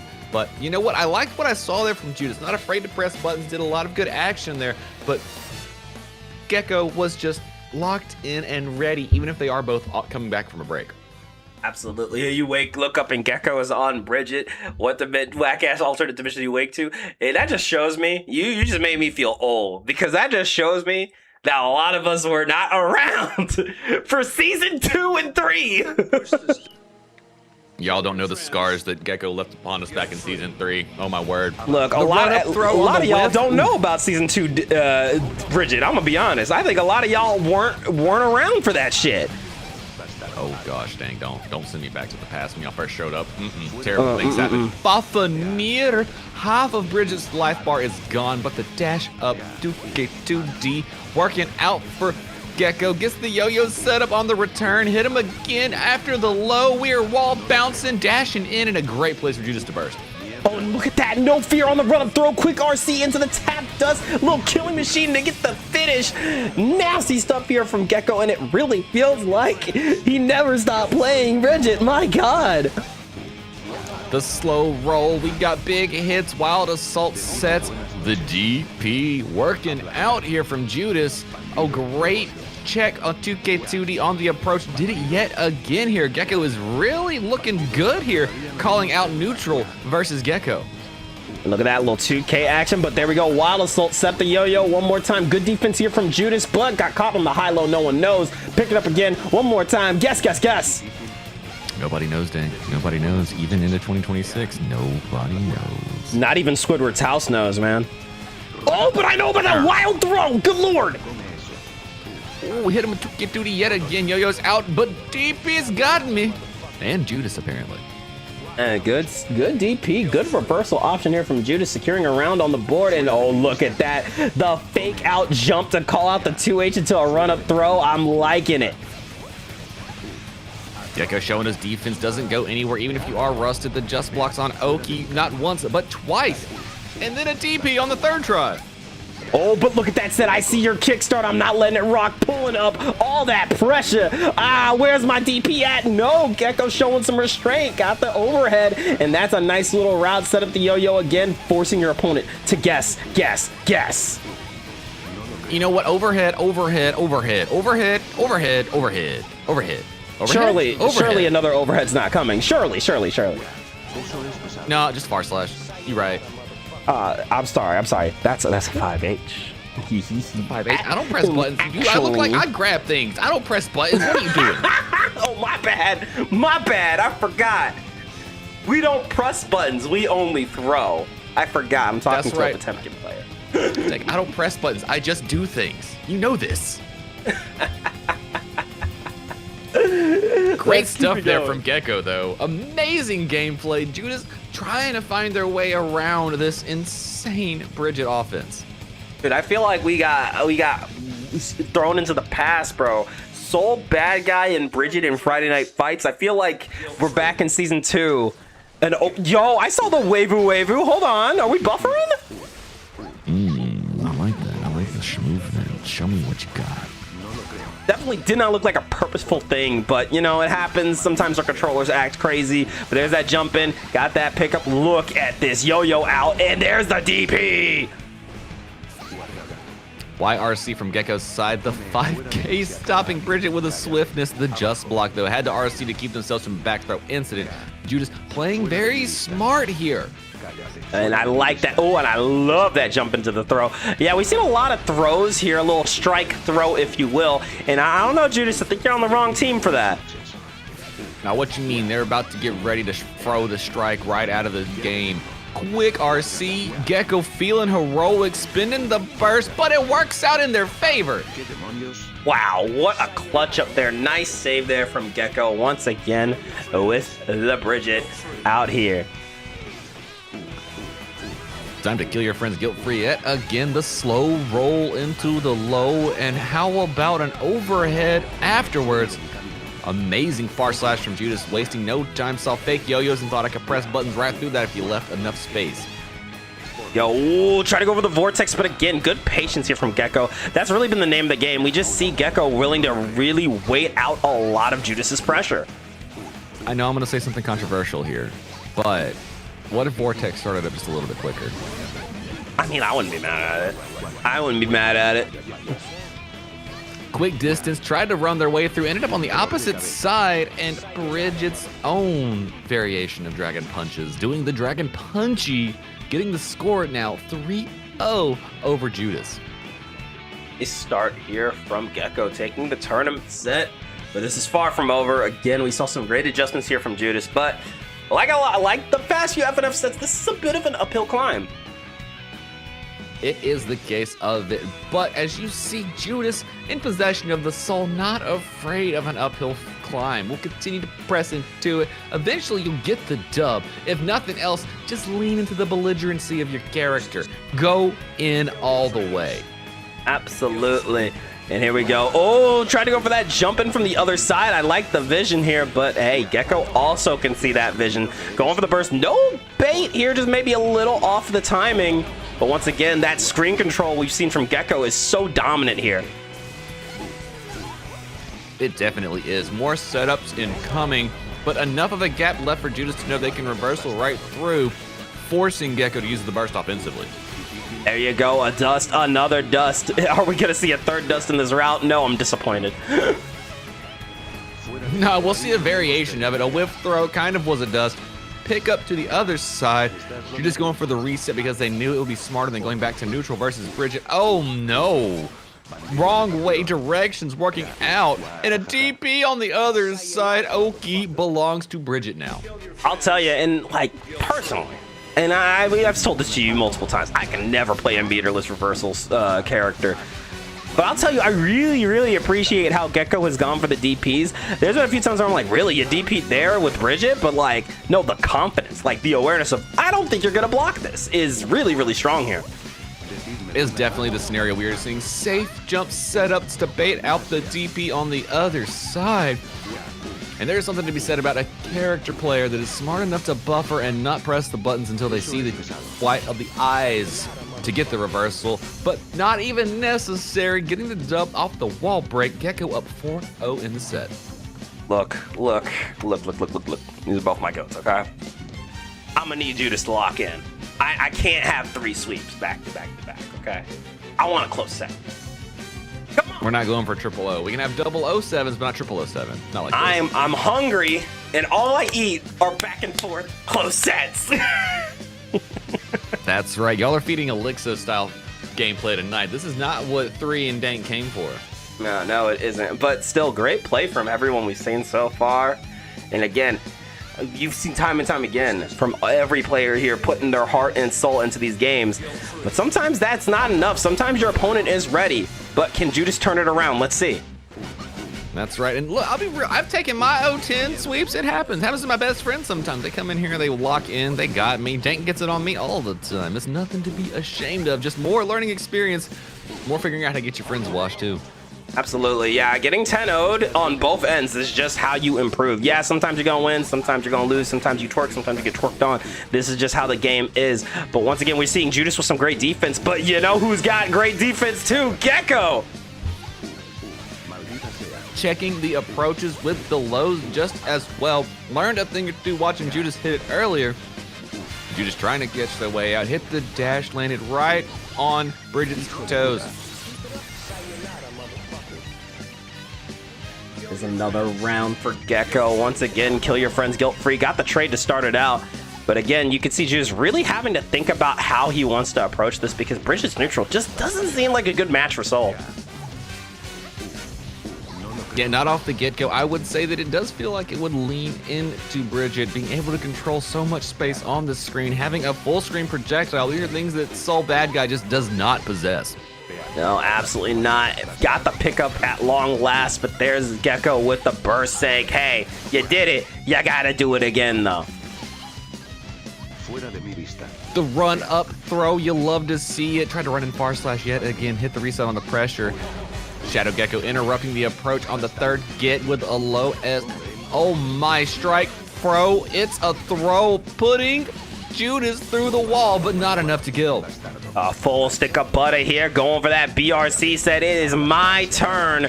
Pulling up again, more and more pressure into that wild throw. Be careful. Thought we were going to see a DP here, but no. Gecko deciding to restrain and goes for the 2K, checking the dash in. Again, good patience. You can see the mind games here, making it really difficult for Judas to really get a good read on what Gecko wants to go for. Absolutely does seem to be the case, and I don't know if you were counting that last section, but I myself counted 3 reads there in that last defensive exchange from Gecko, with the FD approach, FD shimmy out, and the wait on the FD approach again before they decided to take their space. That is a lot of awareness going down in a very short amount of time. Absolutely, you can just see it. Gecko again, maybe hasn't played gear in a little bit, but those types of battle sense, those types of awareness, that type of muscle memory does not leave after a couple weeks. No, the speed of the game is not something that goes away. Learning how many interactions you're skipping over or interacting with in timelines as well doesn't fade simply by not pressing buttons. And you know, we've seen these checks with like 5K, with 2P, and with 5P. And it's just like, wow, you don't even need the crazy big combos, but checking someone in neutral like that can just completely hinder their game plan and really makes them think twice. Like, look at that. You have the chance to mind control your opponent if you mix them enough, if you make them wait enough, if you make them uncertain enough. Which truthfully feels like the story of how you want to play Bridget, especially now. You are putting paper cuts on your opponent, breaking the mental stack down so you overwhelm them over the course of a fight.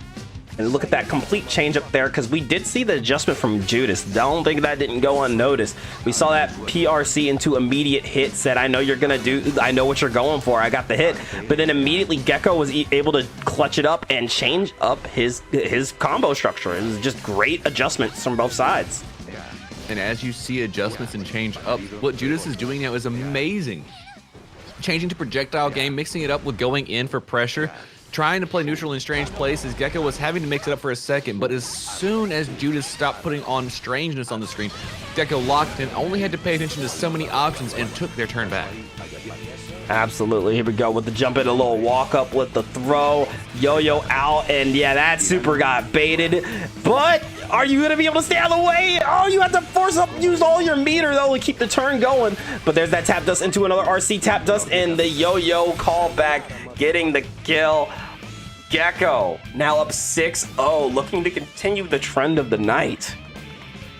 I loved what I was seeing there from Judas at the beginning of that, though. Using the gun flame to control space so that Bridget just could not spam neutral control tools was really smart stuff. It would force the yo-yo play eventually, but at that point, you're allowed to step back and keep throwing gun flame projectiles at Bridget. That looked like a lot of change up, or at least enough to keep Gecko guessing more than they had been up until that point of the fight. Absolutely, and that's really what you have to do in a matchup like this, because what we've seen from Gecko is just the constant adjustment of the console screen control. You have to keep on your toes. You can't just keep rushing in on Bridget. It has not worked. It's not going to work suddenly now. So I really do like these change-ups here from Judas. But the thing is, are we going to see a change-up that really works here? Well, the other option is to sit outside of the low range, try and 6P approaching buttons and challenge from the sky, but that's not an easy ask for Soul. It's being very reactive on the gameplay. Absolutely, and they're also, with aerial approaches, there's the big 2H elephant in the room. Bridget has some pretty solid anti-airs, so you don't want to get too comfy on that either.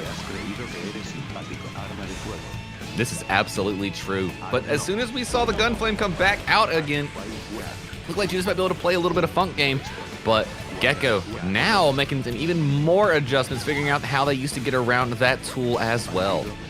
Oh, and I like that. I like the flying knee there, trying to close some distance. Good bandit bringer stall out, waited for the DP, but Gecko said, you know, I got all this meter, but I'm not going to do it yet. I'm going to save this. But that might be Gecko's downfall. Can we get the full confirmed? No, the drop, but we saved it. A round on the board here for Judas. Let's go, pick it up, put it down, do it again. I believe in you, Judas.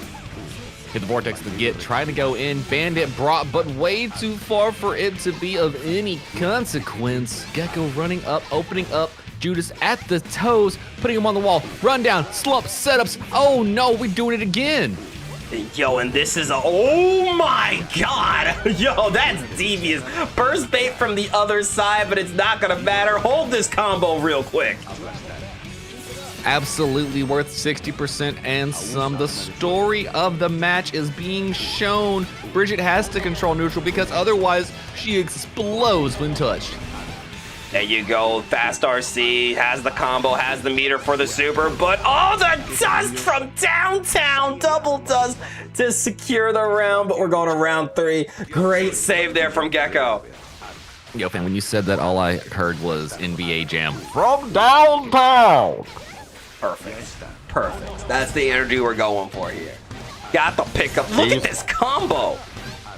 She's on fire. Can anyone stop this? Oh my, Holy air throw. No. We got to talk about that reaction time. Reaction, fam, that was living in the future. I don't know what you're talking about. That was some like Jajonkic stuff right there. Literally the evil eyes seeing things. Our players are scrapping. Got the pickup with the kickstart by Hart. Nice walk back in. The point is on the board. Put the bruise away. No more sweeps. Judas.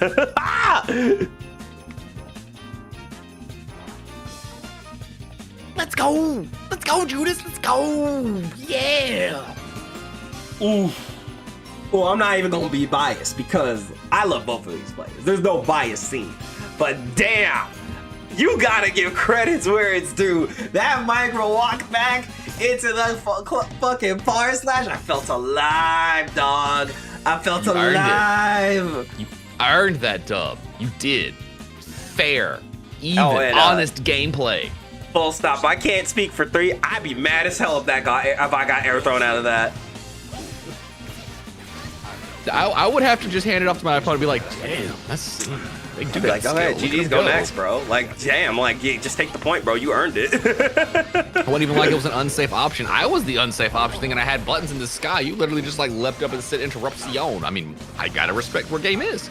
Look, after the burst bait from the other side, and then that air throw, you gotta acknowledge Gecko's on that demon timing, and again, these air throws. I saw that PRC. We tried to get out, but Gecko, once again, locking down every part of neutral and securing another round here. Did absolutely say, I want to control the game. Oh, Judas tried to run in with a swiftness. I think I sensed a throw coming. Somebody put a Kai skin. Well, I mean, did we see that? that's an option. The 5-framer, fair. Isn't that a 5-framer? Fucks with it.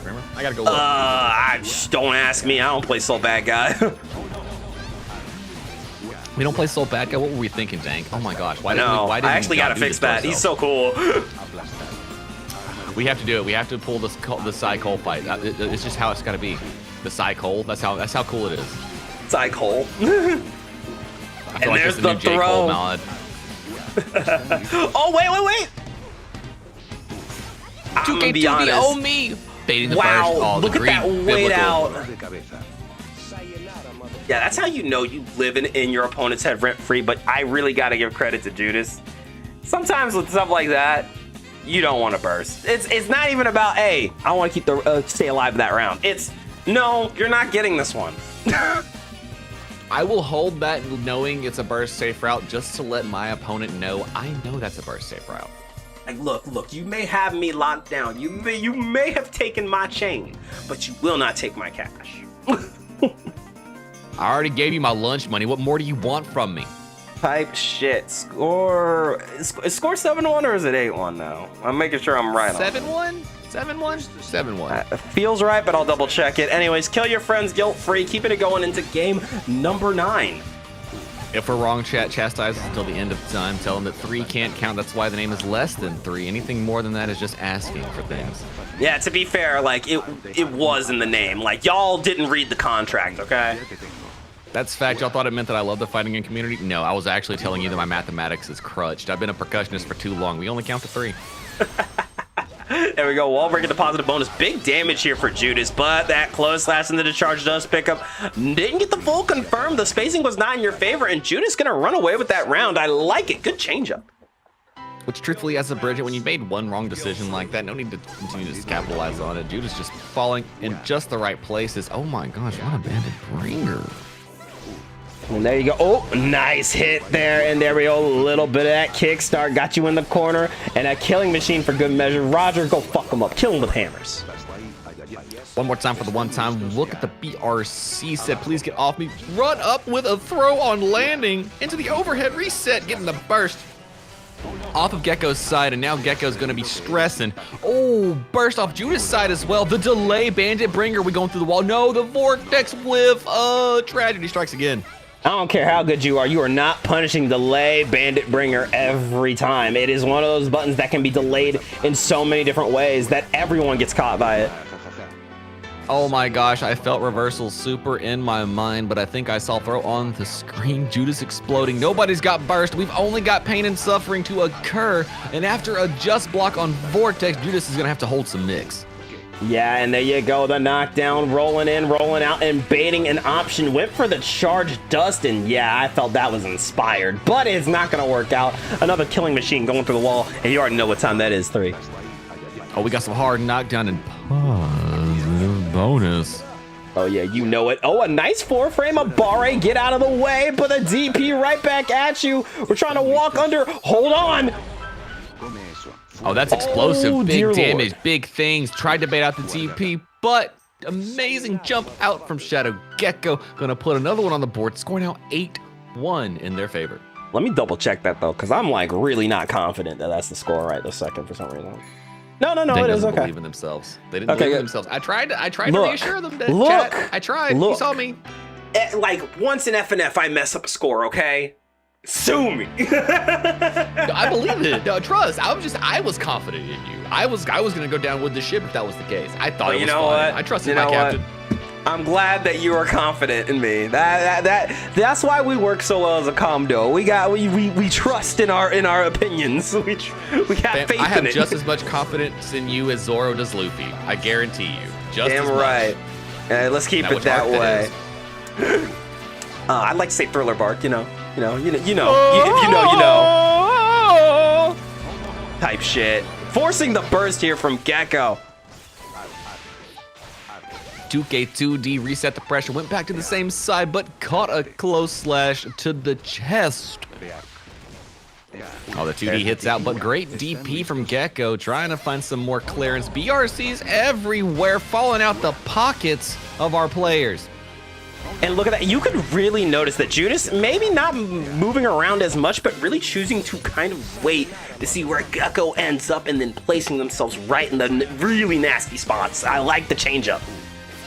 That is exactly what you need to be doing. Catch him on the landing zone. Oh, Hazel got the second in the redemption. Oh, you made it to the grand finals, so that's what's important. GG's, fam. GG's on it.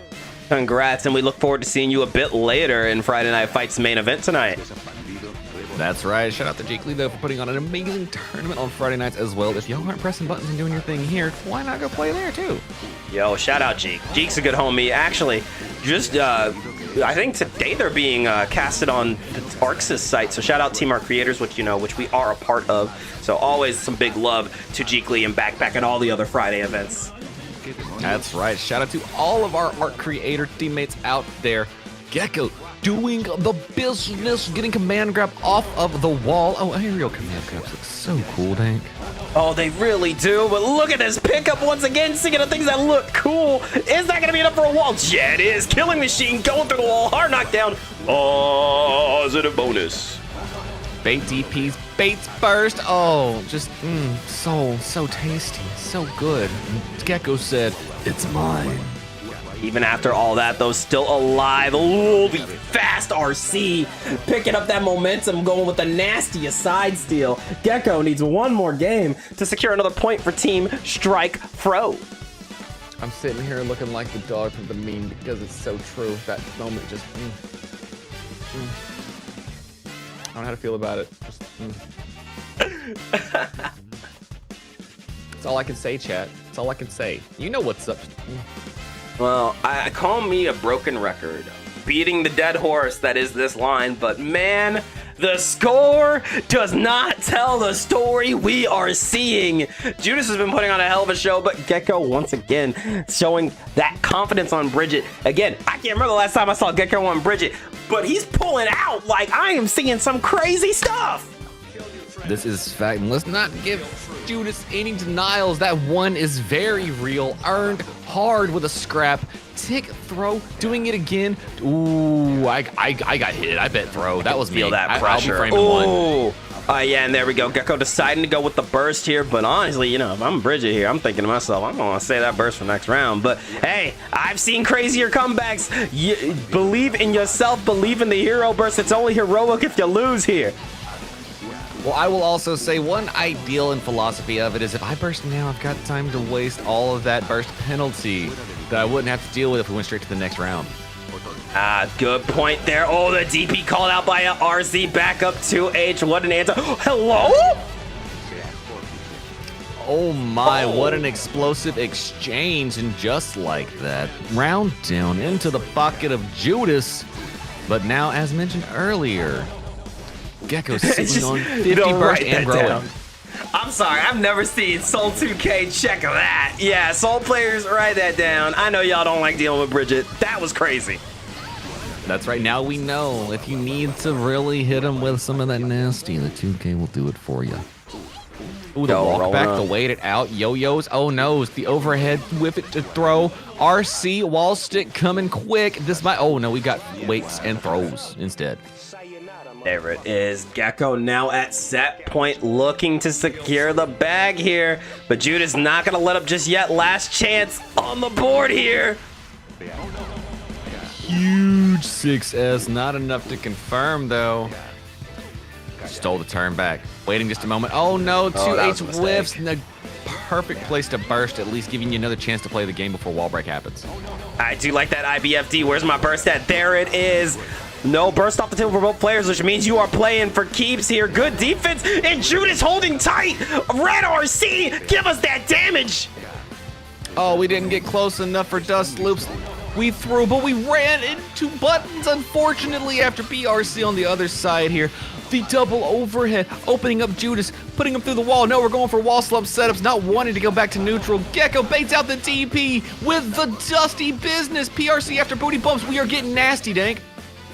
Not enough to kill. This is guess for game yet again. Oh, in the front of TP! No, you didn't! Starship activation, Dank. You want to win? Do it with style. Bro, that's the Grand Blue Tech. But you got a pixel left. I got this DP right here. It'd be a shame if you couldn't make it through this. Wow. Oh, is this, look at this. Look what I got right here, Dank. Look at this, it's sort of invincible. Oh my gosh, what if I just ran up and put it in your face like this? Oh. You know, someone needs to make a mod where DP, or if you have an invincible DP, for the briefest second, you just see the invincible title. The briefest second. Just the flash. No, that needs to be what happens behind it. No, instead of counter hit like the huge counter behind it, it needs to be invincible behind it. That's what it needs. Invincible. Every time a DP hits it just counter, it's invincible. And you're like, oh god, this is what that is, isn't it? Huh? That's what Invincible versus hire us, because you know that shit's hot. That would be fuego. You know that all Invincible I'm saying. please do it. I beg of you. Oh my gosh, so hype. But not to give anything away from what we just witnessed on the screen. Amazing stuff from Judas, and even more amazing stuff from Gecko, taking it 10-1, bringing the score 2-3. But Dank, it's not over yet. We still got some more sets coming, don't we? Yeah, we sure do. The team score is 2-1 for Strike Frow. And stepping up to possibly get the win for Strike Throw. We have, who do we have actually? Is that a tiger? Is that a Jesus cat? Is that an Emily? If I'm squinting, it looks like it. And is that on the other side? Is that DXG's own? That's is that one DXG. of our own over there, Dank? Is that DXG's Esmeralda? Been a while since we saw Esmeralda. I'm excited to see both of these players step up to the plate. I believe M's playing a character we haven't seen her play, which is go interesting. I don't want to give away the surprise just yet, but I'm sure we'll probably see Ez on the Sin Key Score Lucy. So, you know, you don't want to miss it. We got more Guilty Gear action for you guys after the break. But before that, 3, let the good people know how they sign up for Friday Night Fights. Oh, do you think you got what it takes to press buttons and do things for our entertainment here over at the Dank Gang? Do you want to get into yourself some hype first to 10 exhibition action?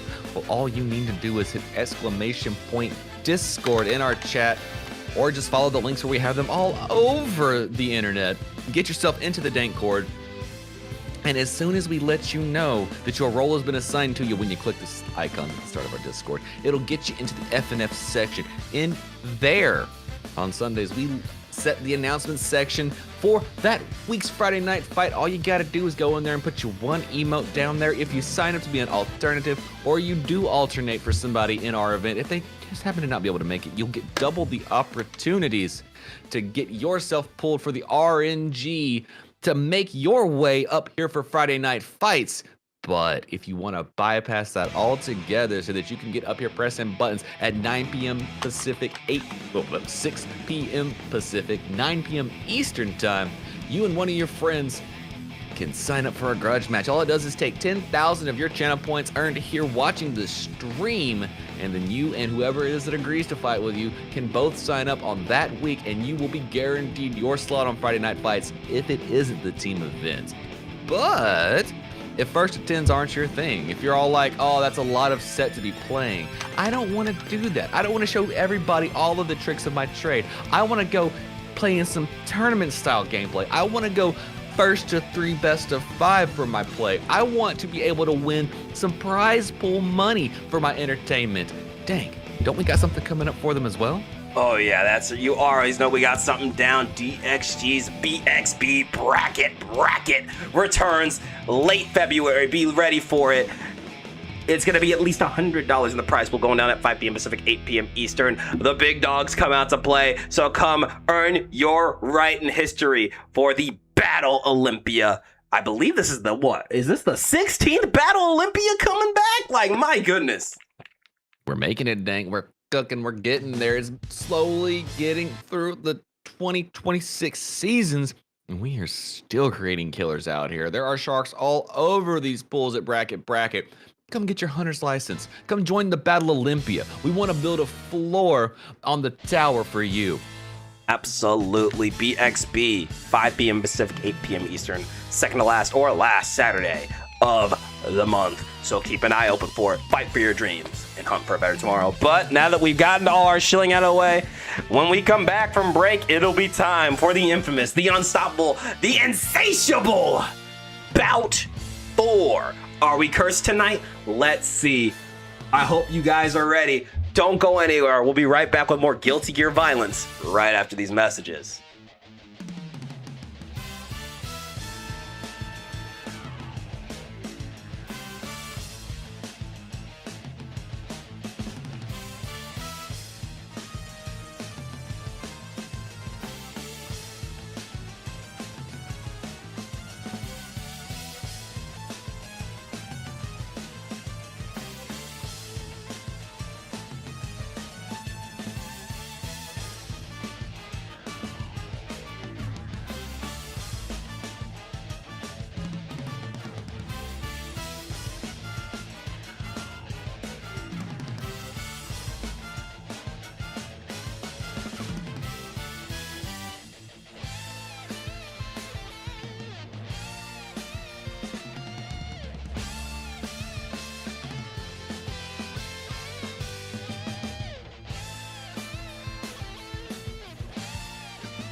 Gamers, what it is, welcome back to Friday Night Fights FNF number, what, 140, 48? Is that right? Is that the number that's gonna make me trip out and be like, holy shit, 148 weeks of this? We're getting there. We're getting there. Looking like it, dang. Looking pretty froggy on that number right there. Whew, Lord have mercy. Well, welcome back to the show, everybody. Dankin3 in the comm booth as per usual. We got another great set of Guilty Gear action coming at you. 3, who do we got stepping up to the plate? Oh, Dink, you know what we got coming up for everybody here? We have none other than Taiga versus DXG's own Esmeralda. This is going to be some very exciting set play we're going to get to see here. I don't know who we're going to see come the end of the day, but it looks like we're starting off with some Happy Chaos on one side, and on the side of Ez, I don't know if we're going to be seeing the Lucy or if we're going to be seeing the Sin gameplay to step up, but either way, we are guaranteed for some explosive fireworks. I'll tell you, man, like, this is one of those sets I love in FNF when I have no idea what I'm going to see. And I'll tell you, with both of these players have a few characters. Both of these players have played FNF quite a few times. I don't know what to expect. I expect some fireworks, but I don't know what to expect other than that. Exactly. All I know is that we're going to see huge counter hits, life bars vanishing, and it's just a matter of what kind of mix are we going to get to see displayed for us. Because truthfully, both of these players are exceptionally talented when it comes to the daredeviling around here. Absolutely. So let's get into it. As saying they spun a wheel and got this character Which, I'd like to remind everybody now that we're talking about this. Both That players is are an over the one option. character switch orbit and have time to collect their thoughts. I feel the need to remind y'all, especially on this one. But let's get into it. We got Emily on the left side. We got Ez on the right side. Let's see some... No way, bro. Ain't no way. Ain't no way. I'm mad as hell. Look, I'm mad as fam, hell. We're in season 1.5 already again, dang. It's It like just we happened. never left, Flashback. bro. Welcome back. Flashback. Welcome back. It's all right. You ever seen Steady Aim Gunshot? You ever seen Steady Aim? Perhaps a little too much of steady aim gunshot, if we're being honest. BO orb out, little 2K2D, pick it up with a pistol whip. And at this point, I pray and pray that one of y'all gets beat so bad we see a character switch. I honestly, usually I'm the one that's like, oh no, this is fine. This is entertaining. We'll be okay. We'll be all right. I kind of concur this time. I'm about to say, bro. Chaos Mirror, we're back at it. I never left. I'm back in purgatory. Going for that 2K2D, like somebody- back at it again. It's like somebody booted up CVS, and all of a sudden we're seeing Rugal versus Rugal again. I'm like, please no, not like this. A little 2K2D, another one right back at you, pistol whip, pick it up one more time, haymaker punch. All this, and I still haven't seen Deus Ex Money yet. No, smart players. They know where to be at on the screen to not make it beneficial to use it. One Oh, more hey, touch. there it Speaking of is. updates, Deus Ex Money securing that first round here for Emily. You know, this bout 4 is awfully cursed. It definitely is. Collide in the skies. FD, get off me, please. Nobody was on the other side. Clones are out. Bullets are in. Roll to the other side. Gets immediate back thrown here from Ez, and a throw right back at you. Wait. M versus Ez. Happy Chaos versus Happy Chaos. Did we just put the same people against each other?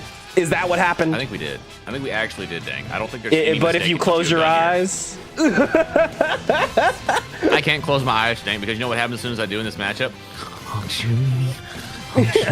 Now I'm not gonna go that far, but it's implied. Here we go. Nice 5P check. Pick it up once again. We got them side switch bombos. No Deus Ex, but we still gonna send the bullet out and get us some money. Positive bonus out here. Quick hit, pick up, looking like we're gonna go the opposite direction. Bring forth a little more gun kata, and that's gonna be one roasted Ez. Yeah, game 1 going to M on her evil arc with the Happy Chaos in this Chaos Mirror for bout number 4. You know, dang, I will say at least there's 2 happy characters on the screen. Both of the chaoses. It's in the name. Can't say anything about it. True. Wait, what happens when you put 2 happy people together? Would it balance out like? Would they completely polarize each other like a magnet? Is that what would happen, or is it? I think just get happy? I think they focus so much happiness through themselves that they suck it out of the rest of the room. You know that tracks. That tracks. It's like a gravitational well of enjoyment. You know, you can only be so happy when there's that much happiness in the center of it. You're like, dang, I'm just not even impressive with my entertainment. Here we go, though, getting started. Also, great start from both of these players. You know, for 2 players who do not play Happy Chaos like that, they definitely got the skills. I'm liking what we're seeing. Like all jokes aside. Like that Dank says, like they don't know that both of these players are some very talented gearsters. Oh, they are. But quick back throw. Look, Happy But Chaos Tap does is too. one of those characters where it's not a pick up and play character. Let's be real. You gonna turn me into LK with a quickness, Dank. Careful saying stuff like that around me. Where's my copy pasta? No more skill slam bang bang.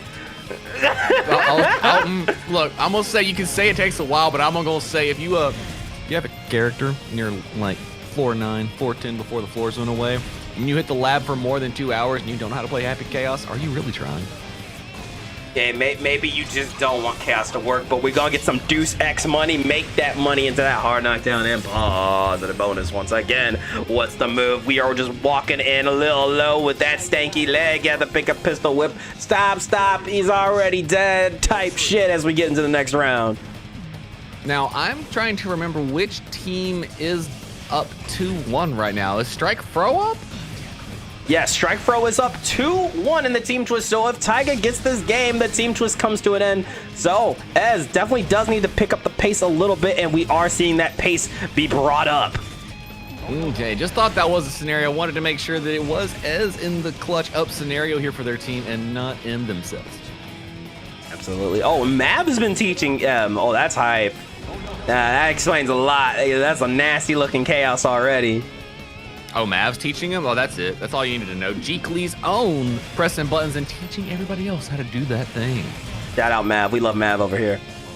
Oh, and there's that back throw here. M pulling up and forcing the burst out of the Happy Chouse. Oh my goodness. Run up throw, don't you know? YRC back on the other side. Tried to go in with a dash up 2K. And tried to do it yet again. But Ez trying to find a hit. Gets one off of the JS into the low. Roll through to the other side. Pick up, but the Droptimals, unfortunately, going to lead to a 6P win from M. And you know, I thought we were going to see a J2K coming there, but no, committing to that JS and being well within 6P range is going to secure M another game. And she only needs 8 more wins to end the team twist here. So is Ez going to stick with this Chaos Mirror, or are we going to see a switch up? Again, there's a lot of points on the line here. That's right, there are a lot of points on the line, but looking like they're just going to settle for the matchup here. Running to it yet again, sticking with a Happy Chaos Mirror. See if we get any change-ups going into game number 3. Ooh, you ain't ready for you. We ain't ready for the Bridget. Oh my God. Well, there we go. Oh, JS from downtown got the roll around once again. Pick it up on that pistol whip, but misses the spacing, but that's all gravy. Got the reset, but we're out of concentration here. Tried to walk back, hit the 2K2D setup again. Speaking of concentration, hit the super if you're running out of it, running low. Whiff punish on the low as well, but try to jump off the wall. Forced to use offensive burst here. M tried to escape, picked up by Esmeralda, got the wall stick into Haymaker punch. And there you go, the J2K working out this time. That was the button we needed, because good luck 6P'ing that. 1 round down, only another to go before our game gets on the board for Ez. But round start 2S works on everybody in the cast, including themselves. Oh, and there you go. Got the knockdown pickup with the pistol whip one more time. We got the push, but didn't get the full confirm, but that's all good. We got you in the corner. This is a scary place to be, but called out the spacing. 2S got the pickup, not going for the full combo, but we're running you down. Ran out of concentration, did it yet again. Unfortunate meter management not working out on Ez's side. They're gonna go through the wall with a haymaker. M choosing not to use the 100 meter for the bonus. Oh, but there's that roll around again. Pick it up, pistol whip, but drops the confirmed quick concentration here, but we got no bullets. That means no Evo championship. The backdash, did the money catch it? No, we got to FD block out on the other side. Went for a reload instead. Jumping forward with just blocks, bursting as soon as the touch occurs. Oh no, steady aim. Reversal 2-6 money. Looks like Ez is gonna eat some bullets. Make that money, baby. And Taiga at tournament point here, up 2-0 right now. This is Friday Night Fights, but still winning that first of 3 is so satisfying. So let's see, can she do it? Absolutely is. Tried to get some whiff punish. RNG shot not working out for him this time. Ez doing a little bit of run up. Hit the 2K, was FD'd out, so the dust didn't connect. M showing you that they got the defense and offensive skills with the character. And there's that back throw again. Quick reload here from DXG's own. However, getting caught there, trying to scuff, well, the non-existent Jays of Happy Chaos. Somebody get the mod for the Jays coming in for Chaos. We need it. Chaos would definitely wreck the heavy Jays. And there you go. Oh, we're making some money. Deuce X money. Run one more time. Who wins? What happens when an unstoppable force meets an immovable object? Esmeralda with a round on the board. I think it just determines who started the immovable object approach first, Dank, because it looked like Ez got it from beginning first. Amazing Definitely did. On both sides, but you know what? It's not invincible. Might look like it, might seem like it. It's not. It sure isn't. This is hilarious. And yeah, you know what, Mav? I agree with you. Yeah, dwell on that. We play this mirror for money. This is true. This is a game we play for money, entertainment, and good times. There we go. Got that roll around. Pick it up with that pistol whip. Drops the confirmed Goomba Stomp. Immediate burst here from Ez. We both pull Blicky style. American breathing working out in Ez's favor. Unfortunately, though, M is going to run through, try to get RNG shot, but Ez jumps right over it. This is what we'll call neutral, Dank. Look at that haymaker run up. Got the Goomba stomp. Where are my hopscotch combos at? Y'all embrace your energetic. Hit a back throw incident. PRC spin 50 meter to be funky with it. A haymaker whiffs nobody home, and the recovery back thrown by M as well. Taiga gonna put Ez through the wall. Hard knockdown, positive bonus, but does it kill? Oh, it's Deuce X money. With that multi-hit, you are dead to rights if you are under a fourth of your health. Let's go again. Kill your friends. Guilt-free little run up 6P, but a good 2K check here from Ez. Got that roll around, knock it up, pick it up one more time. Try to hit the 2K 2D yet again, but instead a backdash on the other side into 2S tap. Dust by Ez is going to go sending M towards the wall, not getting the full confirms. Negative edging a little delayed here from Ez, but looking like we're still trying to run the pressure. Roll up, but nobody was there. Just a back throw incident awaiting Esmeralda after they recovered. And look at that. We've seen throw attempts there time and time again, and M just ever so slightly delaying it was a huge call out, but Esmeralda still able to fight out. Deuce X money shockingly not killing there. You're out of concentration, so you just gotta rely on the toes here. The 2K taking out M. Had to wait, back it up 2K yet again. Roll through, waiting it out. Doubled the roll, but did not put the gun away before it left themselves wide open and exposed.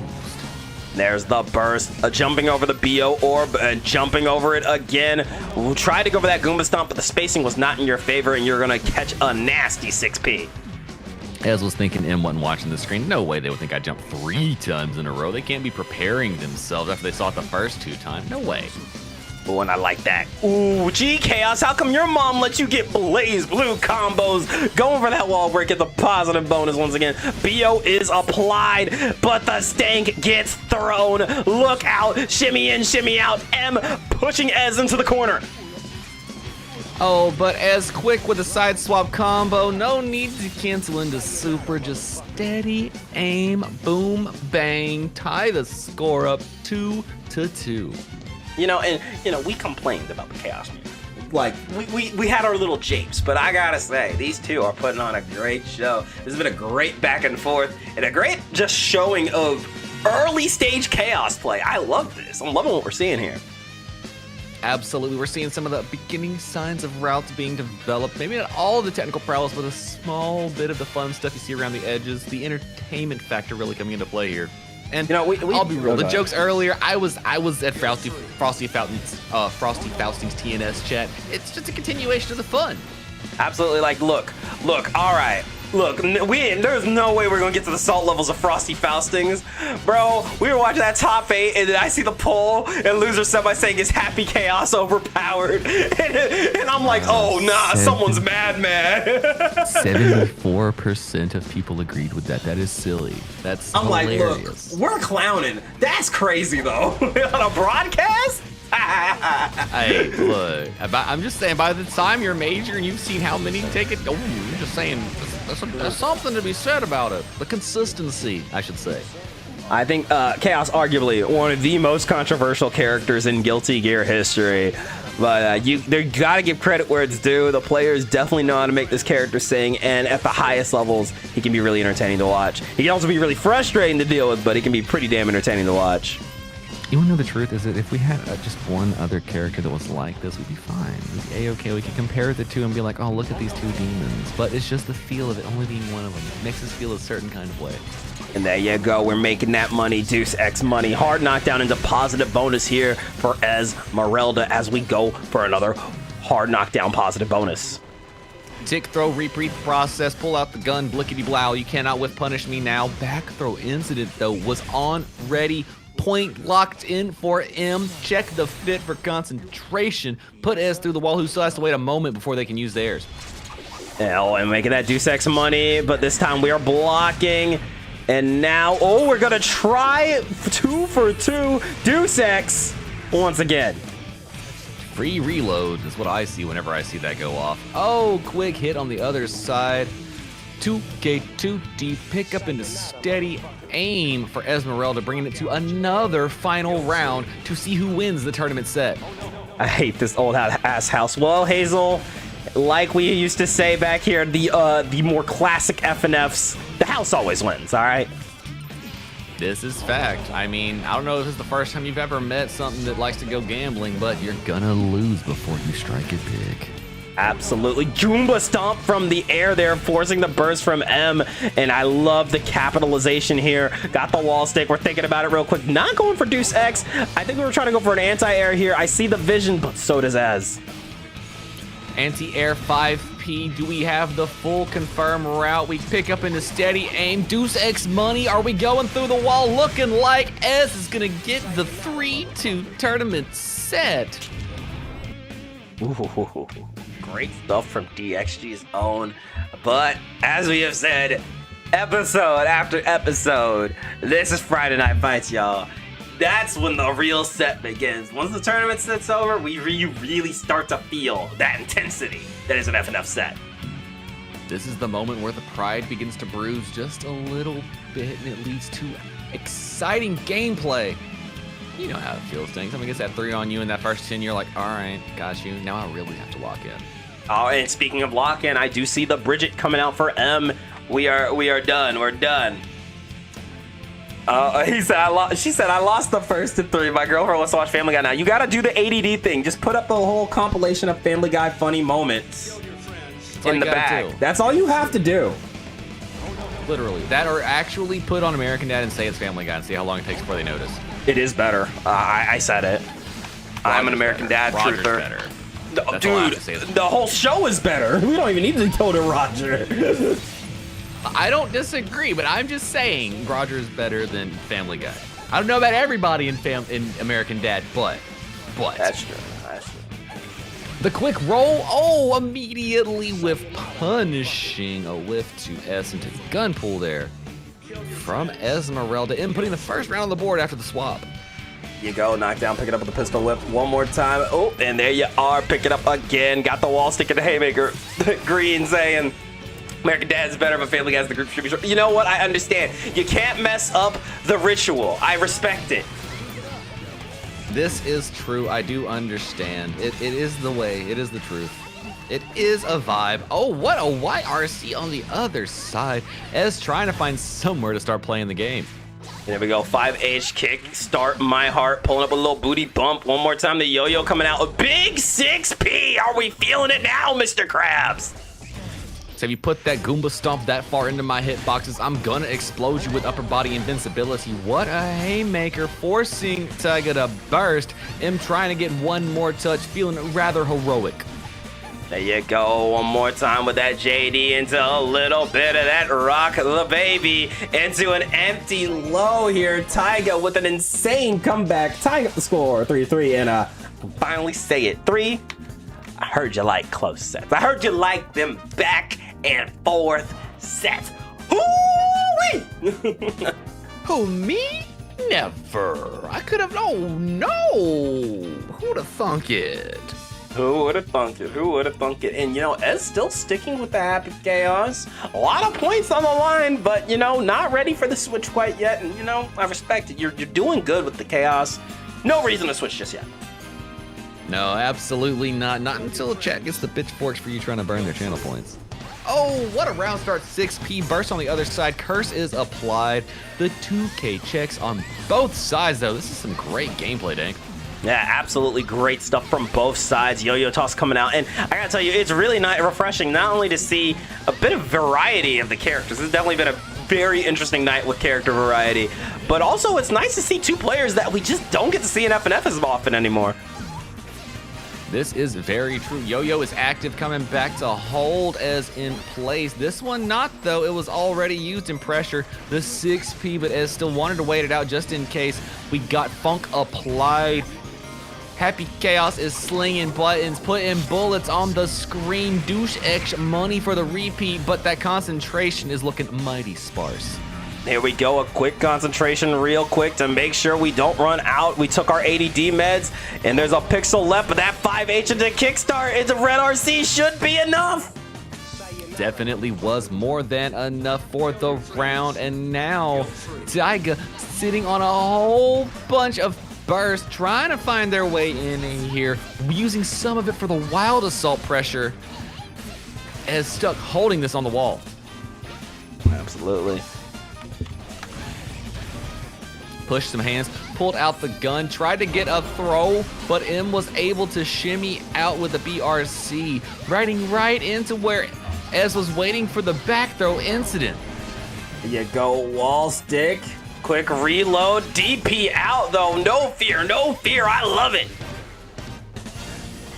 YRC back the other side, trying to find the straight touch. Great 6P from Ez.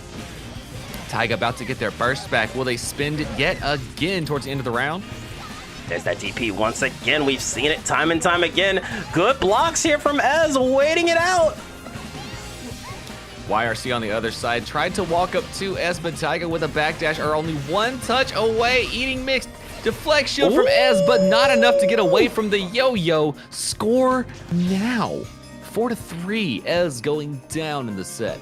I gotta respect a good play like that. Got out of the way, said, I know you're gonna pull something out. Let me throw this yo-yo down and keep you out of victory. Great adjustment there from Taiga. I'm beginning to wonder, is it time for the switch? No, not quite yet. Ez still sticking with the Happy Chaos. And again, I don't really think we've gotten to a point where a character switch is necessary. Very true, very true. I mean, it's a team event. The team makes these calls. I don't have the choice in the black ball. I don't have the 8 ball here reading the future, but it feels like Ez thinks they got something in the bag of tricks still. Definitely does feel like it, honestly, with the back and forth we've seen in between these two. I don't think we're in dire straits just yet. Yeah, Team Hello Chat still down 2-1, but this has been the tightest set we've seen tonight. So if there's a set where you want to gamble a little bit more, I think this is the one to do it.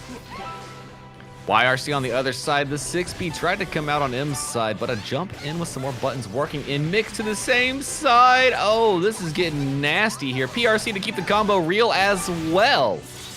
Ooh, solid stuff here from Taiga. Looking to extend the lead here. Having more than a 1-point lead in a Guilty Gear set like this would be huge.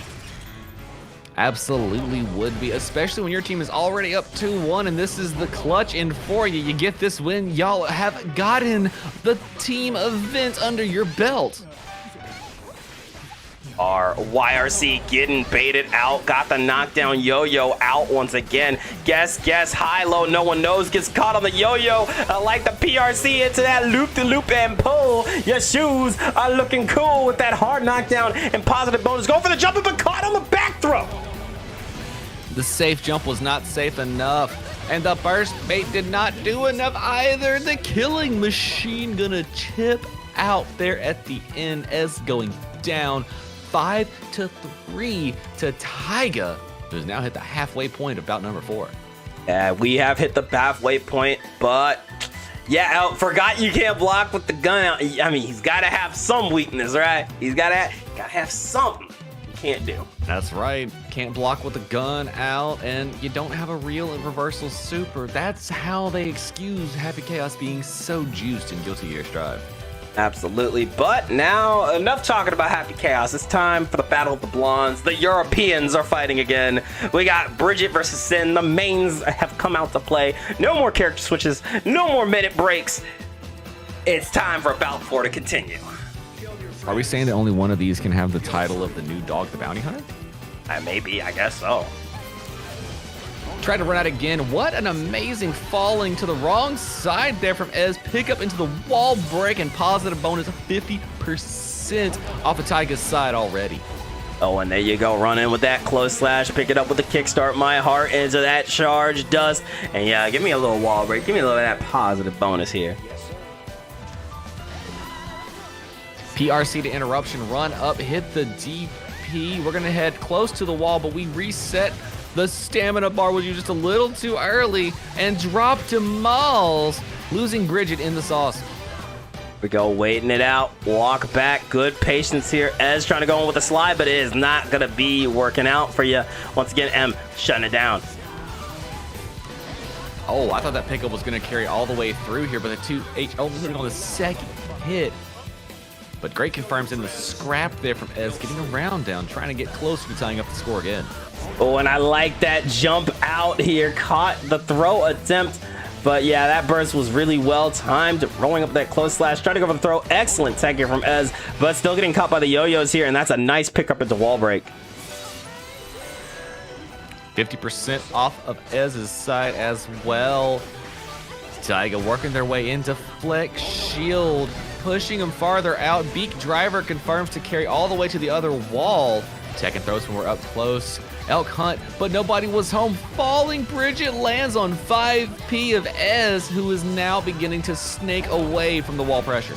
Yeah, you know, we've seen this from DXG's own time and time again. That patient play into absolute, complete bulldog aggression. The Taiga catching the backdash, saying Sin can't run away from me here. Called out the wall break, and now down to the final round yet again. Go, waiting it out. Dive kick meets its mark, but that's a trade. Good stuff here, and there we go. The far slash into that Beak Driver follow-up. Doesn't get the hit, but a check with the 2P into DP off of Wild Assault. We're cracked out here. Hawk baked right back at you. The overhead not confirming. The low, though, will work. Tried to sauce it out, waiting out the pressure. 6P from Taiga on the inside. Oh, we're picking up into a wall break situation here. It's positive bonus once again for Esmeralda. Good defense. Got the IB. A little kickstart my heart, but caught you with that fuzzy one more time. Got the pickup with that JD, and yeah, you want to burst out of something like that. Using that gazelle step, trying to close the distance. We got 100 meter though. Hold on. Caught double backdash yet again. Oh, there was the triple the backdash, but that one got away safely. Are we safe to get away from here? Yes, PRC bait out the burst. We still waiting, but we exploded the wall break. Oh my god. The patience from Taiga needs to be studied. That is next level mind game stare down. What a game. What an insane move there from Taiga. Taiga's smartness there, waiting it all out, not taking the bite too soon. Beautiful stuff to see. And then after round wall break, getting the TK yo-yo for the kill, that's just peak gaming. Gotta give credit where it's due. No matter what side you're on, no matter what team you rep, that was an insanely well-played move. I mean, you want to talk about patience, virtuous gameplay, being aware and locked in. Taiga's showing us what it takes to show up here at Friday Night Fights. Lock it in for your team. All right, kill your friends guilt-free, starting with the 6P into that Beat Driver, little run-up throw. And yeah, there you go. Ez again putting on that pressure. It is so suffocating to be on the receiving end of Esmeralda pressure. First touch got the burst, and now Ez is going to have to eat all the damage under the sun. Elk hunting in, hit him with the 2K yet again for counterplay. Gonna put him through the wall. More positive bonus here for Ez. Emily in a rough spot. Oh, but look at that set. I thought I got that air throw. No. Ez ready with the throw right back at you. 2K2D interruptions. Ez got a round trying to start this comeback. But Taiga still sitting on all of their burst. Ez is gonna have to eat any damage done when they get opened up. And there you go, DP coming out, a little J scuff, pick it up one more time. Enough for the wall stick, not quite, and I gotta give credit where it's due. Emily with a great burst bait there. Absolutely is, and we reset wall pressure, waiting it out. Yo-yos go in, overhead, YRC from Ez's side. Trying to get off the wall, back throw incident to put Taiga against the wall, now stuck to hold the pressure until a starship sets him free. You smelled Bridget. Where were you earlier? We actually just had a Bridget too. I don't know, you might want to check your nose. You might want to check your nose. You should have came in a little bit earlier for it, but now as bringing another point on the board for their side, scored 4-6. Starting that comeback, but Taiga might just lock it in. Might just try and take it all home for Team Strike Frow. Strike Frow again only needs one more win to secure the team twist. However, Esmeralda fighting hard wants to bring it to a tiebreaker. You know what, Dink? I'd settle for both of them. I think I'm winning no matter what happens here in this set. Yeah, I mean, here's the thing. Ez is DXG, so you know, like, there's a little bias there, but Taiga's home field. So, like, there's also bias there. It's This a is win-win. true. I'm evenly biased. I am well biased and almost seasoned, if we're looking correctly. What a check on the dash in. Ez woke up to throw and nobody was home. Daigo went same side after mix, straight into loop to loop and pull. Drop down for some hard knockdown, positive bonus, and mix. And there you go, a little rock the baby. Yo-Yo about to come back, but say, yeah, you heard about my friend DP. Oh no! Lord have mercy, what a back throw! DP ain't got shit on me, dang. I'm just saying, you see something like that in your daily days, you're like, wow, they build them like this now? Like, damn, son, where'd you find that? Where'd you find this back throw incident? Damn. Oh, what a pickup off the yo-yo burst off of Ez's side, trying to collide in the skies, but not quite enough. Instead, we'll hit a close slash, bait the burst, bait it again. The epidemic is real. Oh, and look at that double close slash, pick it up into the slide. You can tell Ez really wants that burst, but I do like that Emma is just committed. She said, you know what? I know you're fishing for it. I'd rather lose the round than give it up right here. Yes, Bridget, if you're going to keep baiting out burst, I will take getting 3 extra touches in a round versus giving that burst away. Very smart stuff there. And then M clutching it up at the end. Yeah, so we got a comment in the chat saying, Strive players and back throw name a more iconic duo. Strive players and baiting burst too many times. There you go.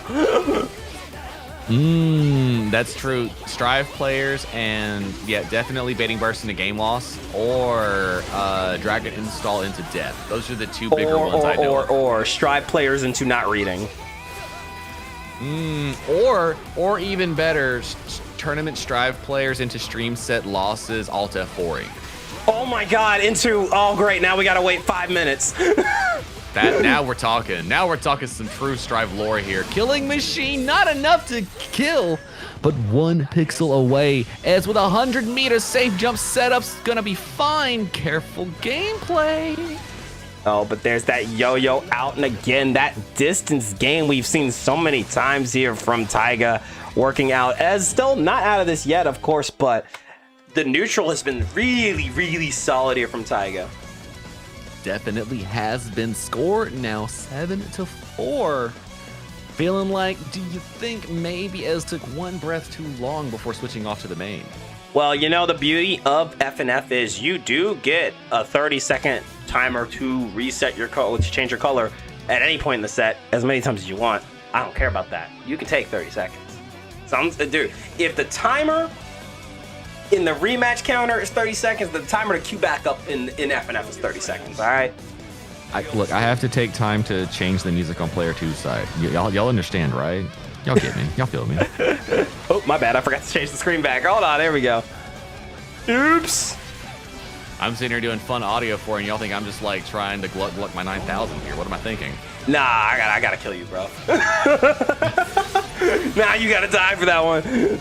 You must pay. You must suffer. Oh, look at the overhead connection towards the edge, but no. Ez has to eat all this damage. Already spent their burst. And there's that beak driver trying to run in with the throw. Excellent tech, and again, these jump-ins shut down by a 6B. Good to flex shield, getting that space, and now I feel like we're playing that waiting game, waiting to see if M is going to approach. Oh, spinning the meter, getting close to the wall break. And this one looks like it's going to be enough for the round there. Taiga moving with a swiftness, trying to get that win here for Team Strike Frow. That one might have been out of pocket. Yoshi, this is my day. This is a normal Friday for me. This is true. Did you not hear? Back when I was doing Gender Nooch, I was labeled the most unhinged commentary in Guilty Gear. I got to keep the title. And to be fair, like I feel like we balance each other out pretty well, so it's fine. But occasionally, this is true. I'm over here staring at you like that's one of these days. One of these days. Ooh, 3. When you go to a major 3. Ooh, I'm gonna get you 3. Ooh, watch your back. Watch your back. Watch your jet. Just like Taiga says, I got you, Ez. Ooh, I'm gonna get you with this loop to loop and pull. One more setup. I'm gonna have safe jump setups on you. When I get you, Ricky, when I get you, type shit. 100 meter here for M, so letting that DP rip, but immediate burst out. Are we gonna see a burst out on the other end here? Ooh, you can see Ez trying to bait it out, trying to go for the throw attempt here. Once again, you are getting locked down. White RC, get it off of me, get it off of me. Go over that red RC, trying to keep the pressure going. Blue Wild Assault, in, out, trying to get that last hit, but Ez's defense. Ez saw the yo-yo, went for dive kick in maximum There's range. no way dive kick worked, bro. But that's supposed to be ass. Nah, I don't know what you're talking about. Ez playing Cammy on the screen. This ain't sin. What you mean dive kicks ass? Giovanna, is that you? I didn't even spend 50 meter for this. It was just straight conversions. Counter hit means I get to have fun. Okay, Mickey. Shut up and hold the stash in. I'm gonna eat a meal. I'm gonna throw out another DP. Wait till I have 50 meter. Throw PRC. Throw PRC. Look at that pickup, but then kickstart my heart. Oh, holy mix! I didn't block that. Once again, watch your head. You heard the uh-oh. I sensed it coming. I saw the pull out and I was like, uh-oh, I've been in this boat before. It's not gonna end well for anybody. But Ez sitting on 50 meter, using it to go forward. The overhead connects, cancel into the throw. Frame kills, but too far away. Oh, and look at that. That burst faded out into the 5H. Taiga now up 8-4. Needs 2 more games for that team twist to come to an end. And yeah, I'll tell you, I saw it 6K not hit, and that was tragic. The spacing just not on Ez's side there. It was not. It looked like the attempt was there, but they just didn't dash quite far enough forward to get the connection. And Bridget, having huge buttons can definitely make you pay for whiffing at any point on the screen. Now, score 8-4. Ez is going to have to lock in hardcore to start this comeback. You know, again, I can understand a frustrating moment like that, but you cannot let it dictate the rest of your set play. Absolutely cannot. But Taiga getting to start the pressure, rushing right in, getting the burst off of Ez's side, who gets opened up with a swiftness. Here we go, try to go for that beat driver, nice air stall, try to go for the dive kick into the DP, but no, we are ready to wait through all of it. I don't got no fingers on the buttons until now. Wall stick it, set up the yo-yo, and here we go, guess. Guess throw instead, blocked a little too long. Throw again, but not enough to kill this.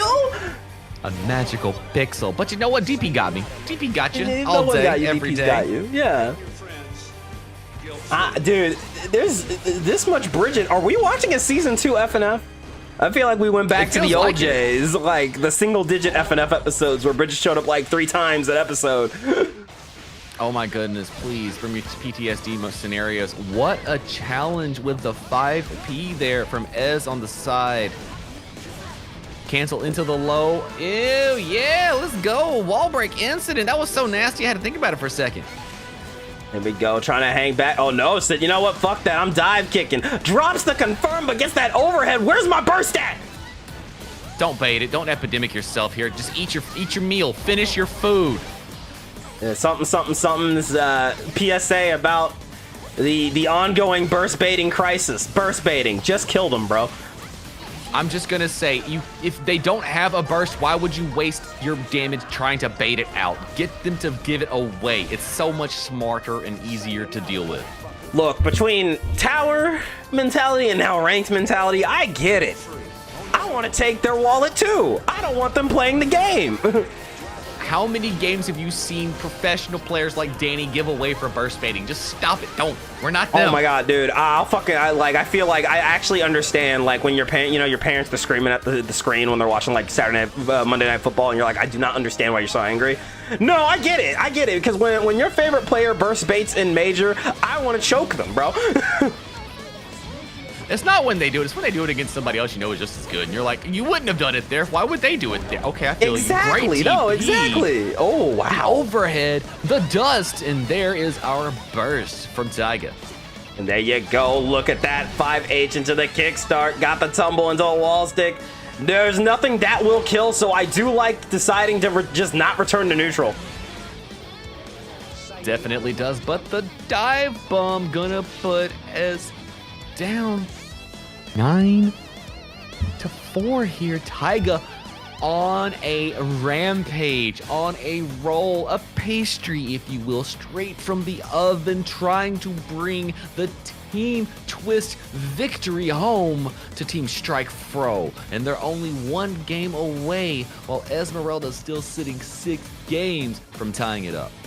And, you know, definitely, like, you know, as Yoshi even mentioned, like, there are other ways to do mental damage other than, like, a good old burst bait. But before, I don't care about my thought. Big shout-outs to Cheek for the raid of 93 gamers. What it is. I am Danknin, May Dizzy Extraordinaire. I'm with LT3. Welcome to Friday Night Fights. We're at Bout 4, First to 10 Community Exhibition. How was the bracket? Was it good? Who won? Who won? Let me know. We need the deets. We gotta have the info. Spread it wide and far. And while you're here, go ahead and hit that follow. Make sure you're coming in here every time. We got exhibitions going down, First to 10 style on Friday nights for Guilty Gear Strive. Absolutely, and here we go, getting started. The yo-yo toss is out. Oh, I like that low profile, pulling up a little kickstart, but DXG's own Esmeralda is not giving up the ghost just yet. Pulling up again, another kickstart, my heart into the close slash, got the backdash with that 2S. Solid mids. Oh, and to jump in as well, hit him with a low, tried to interrupt some pressure, but there was a gap. Taiga saw it, sensed it, and placed a starship as an interruption. Here we go, a little more kickstart into that red RC. Good stuff with that Beak Driver coming in, but there it is, that 2K2D picking up into Beak Driver off the 2H. Tyrant, Rave, give me that clean hit into hard knockdown positive bonus. Launching bridge, baiting starships, and we're gonna take another adventure around, clutched up there by Esmeralda, whose back's against the wall here. Score 9-4 in our First to 10 exhibition. Yeah, you know, again, I have no horse in this race. Esmeralda, of course, DXG's own, and Taiga, of course, a good friend of the channel, you know, representing both Ban and Ba and A and C. I want to see both of these players succeed, but only one person can last out, and you can really see Ez trying to bait out that burst. Ez has shown him the fishing pole, not gonna stop anytime soon. And Taiga, not taking the bite the first couple of times, knows that this is coming, feeling very smart and secure in their gameplay. We go once again with a little backdash. Oh, look at the trade here. Both players really scrapping it out once this win. Trading, going underneath it. There's the burst bait, finally sneaking through for Ez. Do it in sequence, and it works out in their favor. Score 9-5, and dang, this could be the start of a hype comeback. Hey, all I'm saying is, it's Bout 4, and if y'all know anything about Friday Night Fights, these Bout 4s don't end quick. So I'm excited, I'm ready for it. Let's keep that violence going, baby. And hey, Raiders, stick around, because we got another set with DXG's on Mass Time coming up right after this set. So stay tuned, y'all. That's right, this is the FNF team event for the month, and let you know what score is 2-1 in favor of Team Strike Frow, but Team High Chat is not out of it yet. Hey, and there's the go, jump in into that overhead. Good pickup, but forces the burst here. Smart place too, had to get the burst there. The jump in, the yo-yo comes back, the pressure is on, as with the burst. Oh my, what a great Starship DP at the end there for Taiga. With the jump in, again, a little 6K action. Beak Driver immediately shut down by that DP, but said, hey, I'm back in here. And you know what? I got another DP right here for you. Honestly, both of these characters have DPs. I have not seen enough DPs in my life right now. You know what? How about another one? Waiter, can we get a quick pickup on it real quick? Oh, instead we'll get a hoof stomp. Wall combo. This is gonna tingle just a little bit, but not enough to kill. We go, saw that jump out, and yeah, you already know it's air throw time. Waited it out. Good patience here from Taiga. Trying to go for the roll in, but YRC, you better get it off of me. Oh, hog bake, but nobody was home. Interrupted before they even got a chance to land here. Oh no! Killing Machine, sending Esmeralda out of the victory. This is set point for M, but there's that Wild Assault pickup. I didn't hear no bell. I want my Bout 4 curse. Oh, the Wild Assault start was not close enough for the 2K pickup into wall break they were looking for. Oh my gosh, press buttons into 6P, but recovered in time with the PRC. 2H started the charge up for dive kick, as is in dire straits, trying to find a way to survive this round. And look at that 2K2D, we are out there, but there's the DP said stay in that corner. Yo-yo toss out and really delaying these roll-ins. Does not want to get caught by a Hawk Baker, and I love what we're seeing it. The yo-yo catches the back hit, throws out the killing machine, doesn't get the wall break though. We are still still in dire straits, forces the burst here. Last chance for Esmeralda. Ez tried to do some elk hunting, hits it from a distance, went for a burst bait on free, take him to the wall, not enough for the wall stick, did a drop instead, dash cancel, got it close, Hawk Baker comes up, and we cancel into throw, another final round situation. Nah, I'm shaking, bro. Clinched up, if you will. This is so tight. Look at that check on kickstart, but immediately back in the corner, but we caught that run up. These two want this. You can feel it. It's getting scrambly.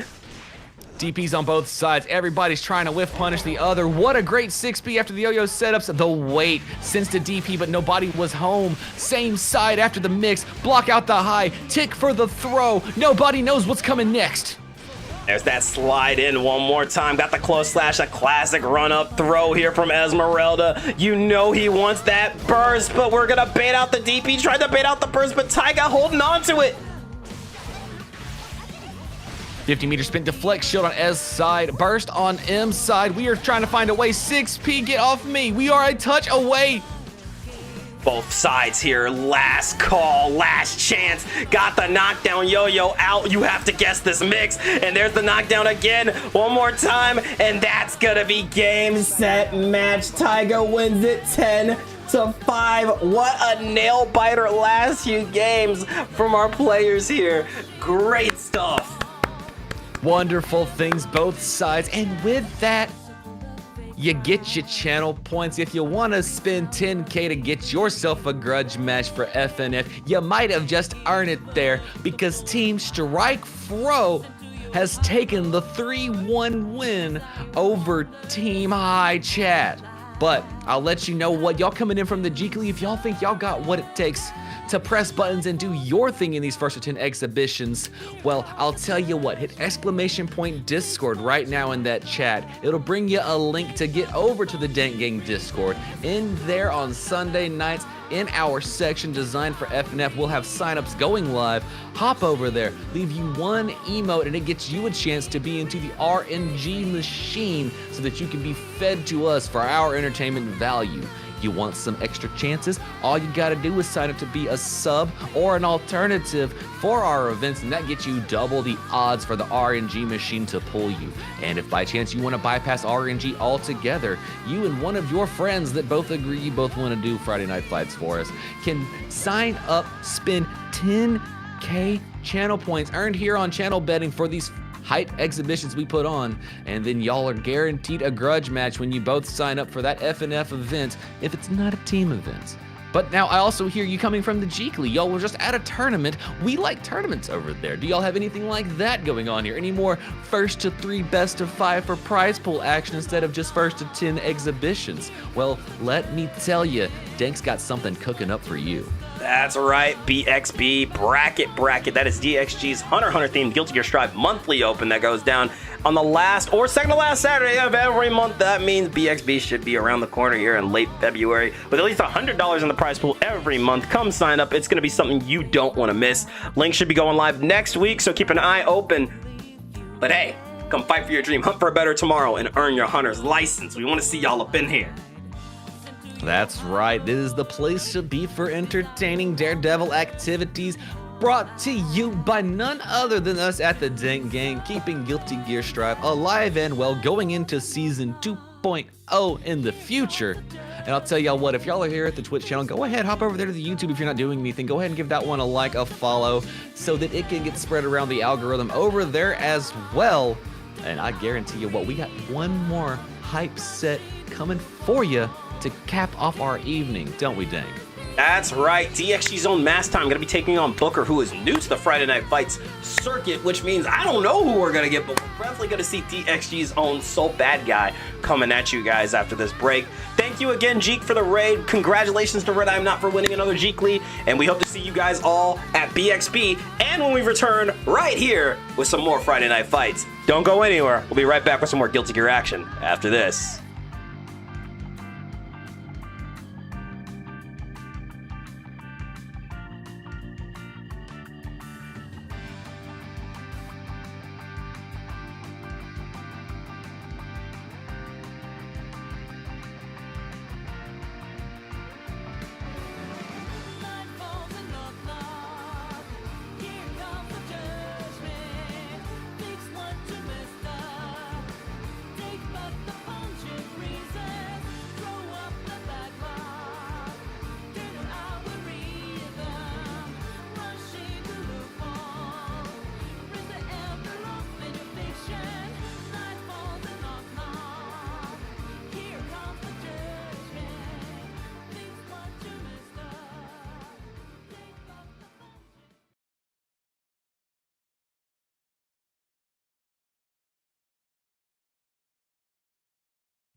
Check yourself before you wreck yourself.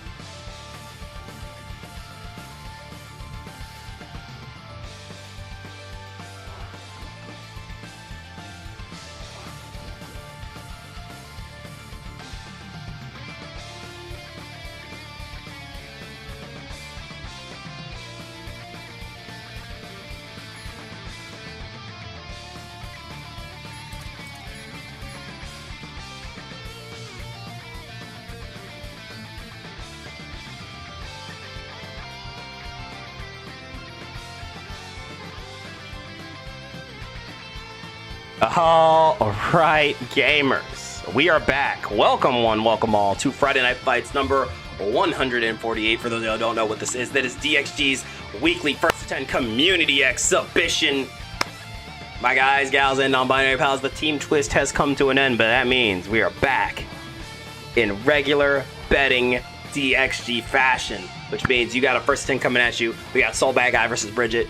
Y'all, go put some channel points on the line. I'm ready. I'm excited. Are you excited, 3? Oh, Dank, I am very excited to see what our competitors have brought forth for us today to witness. I'm all about pressing buttons, doing your thing, experiencing hype, guilty gear action.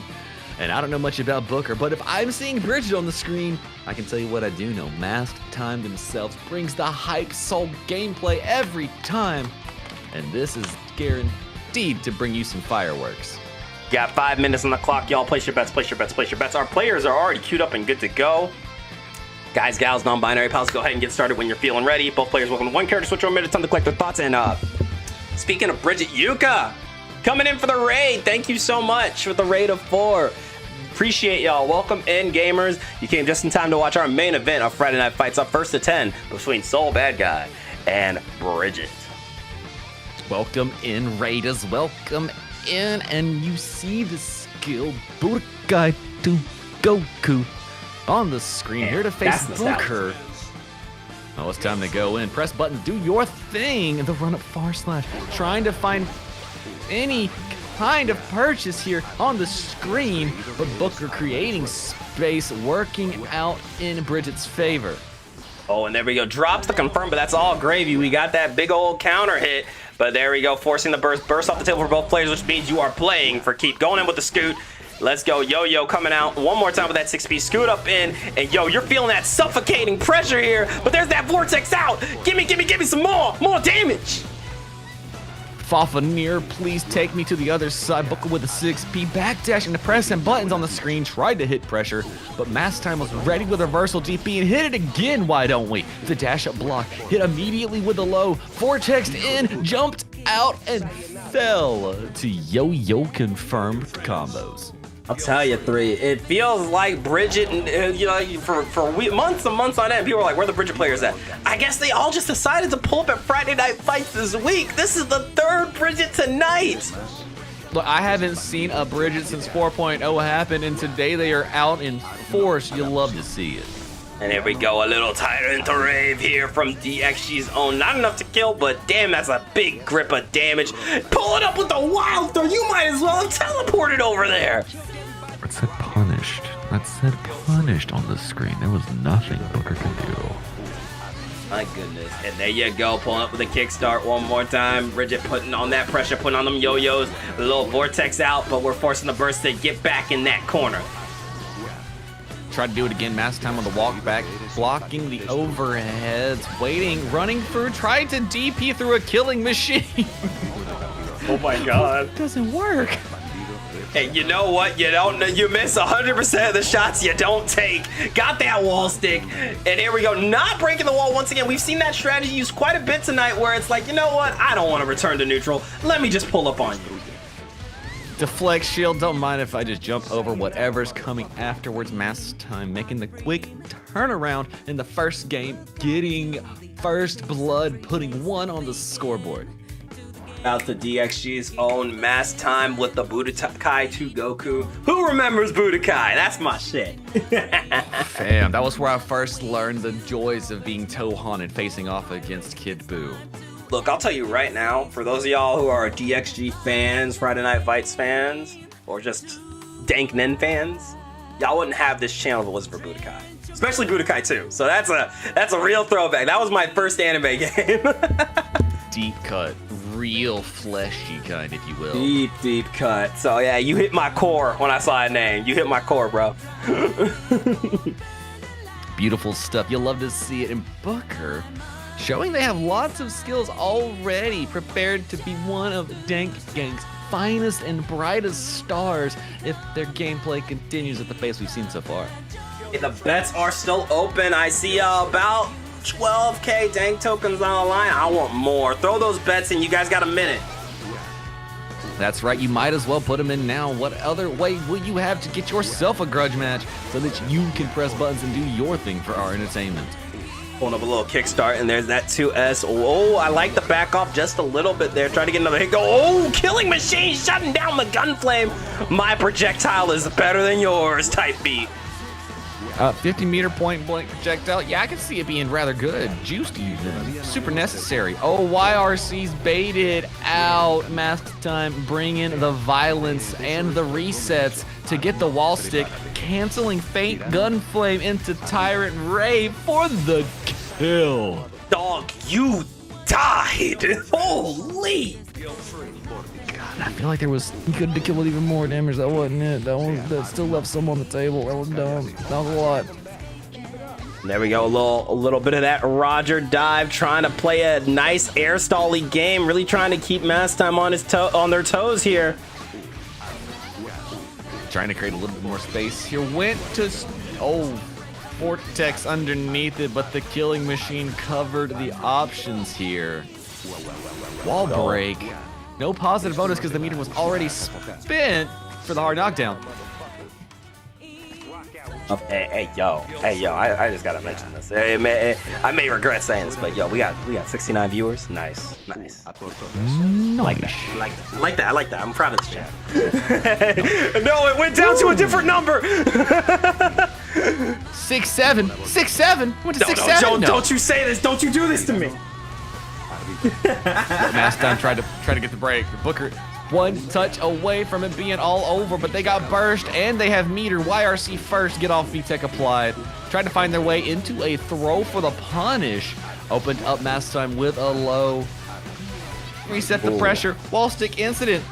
Charge in the dust. I like it a lot. Avoiding that 9-framer, got that 6P into the kickstart, and once again the yo-yos are out. No, we are not having no more rock the baby. We've rocked the baby plenty tonight. Hold this DP for me, sweetie. Look, if it worked once, it might work twice, and if Mask Time said it worked twice, it's gonna keep working until it doesn't. Great stuff there, score now 2-0. Mask Time looking to win that tournament set with a beautiful sweep. But Booker has adjusted very well in these past 2 games, so I won't count them out. Not for even a second.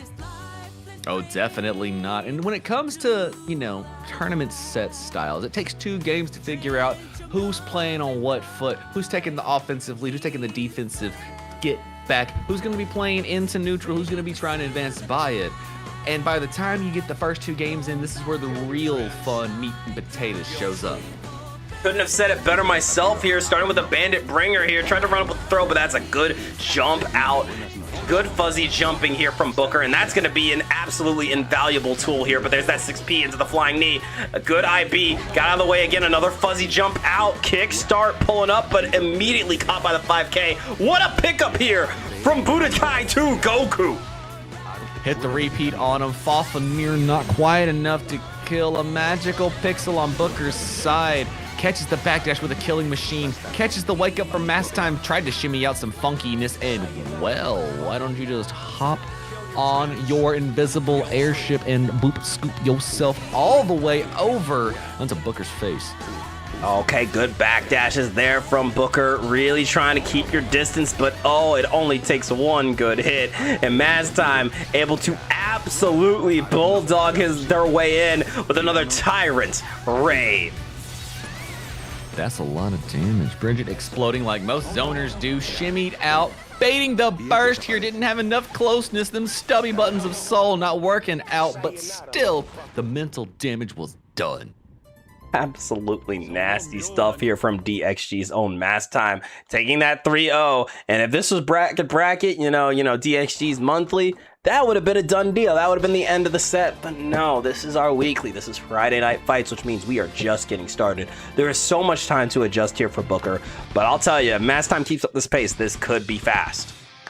This is absolutely true. I'm not saying that there's not a chance here, but you can put a stop sign up there on Mass Time, start getting you some wins back, get into a close set, bring the hypeness to it. I believe in you, Booker. I know what you got here. Not to talk down against DXG's own, but, you know, I'm always gaslighting a hype set. You know what? I feel it. I feel the vibes here, but here we go. Getting into our next round between these two. Kill your friends guilt-free. The fade out buttons of Booker trying to clip Mass Time yet again, who dash blocked their way out with a just block, but the second one connecting, confirming, and making them burst. We go, more, little kickstart. Good IBs, Killing Machine, the deep, double DP. Oh, nah, oh, hell nah, brother. Oh, hell nah. Is that what was cooking the first time? Is that what, I'm sorry, me and Dang didn't know, we didn't, I didn't know you could do that. We did not respect the sauce, apparently. Yo, knowledge is power, chat. Knowledge is power. Holy shit, you can DP through Killing Machine. Now I've seen it all. Hey, with enough skill and talent, it's amazing what these players can do. Mass Time sitting on all the meter, all the options, trying to find the last touch. Here we go, Yo-Yo's out once again, met with the DP, caught the backdash with that 6S, but the Wild Assault dropping. This is scary situation to be in. Pulled up, we rolled in like Jamiroquai with a run-up throw. Booker with signs of life.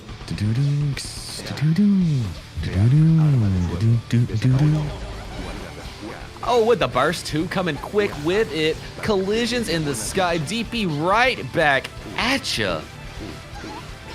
Yo, out one more time. This insanity is what I'm going to call neutral here. Just amazing block stuff pressure here. Caught the backdash. DP on the other side. Wake up into the 6S. We got meter for the confirm as well. Wild Assault for the wall carry, but we dropped to Malls right near the wall. Oh my god, big damage here from Mass Time, securing another round here.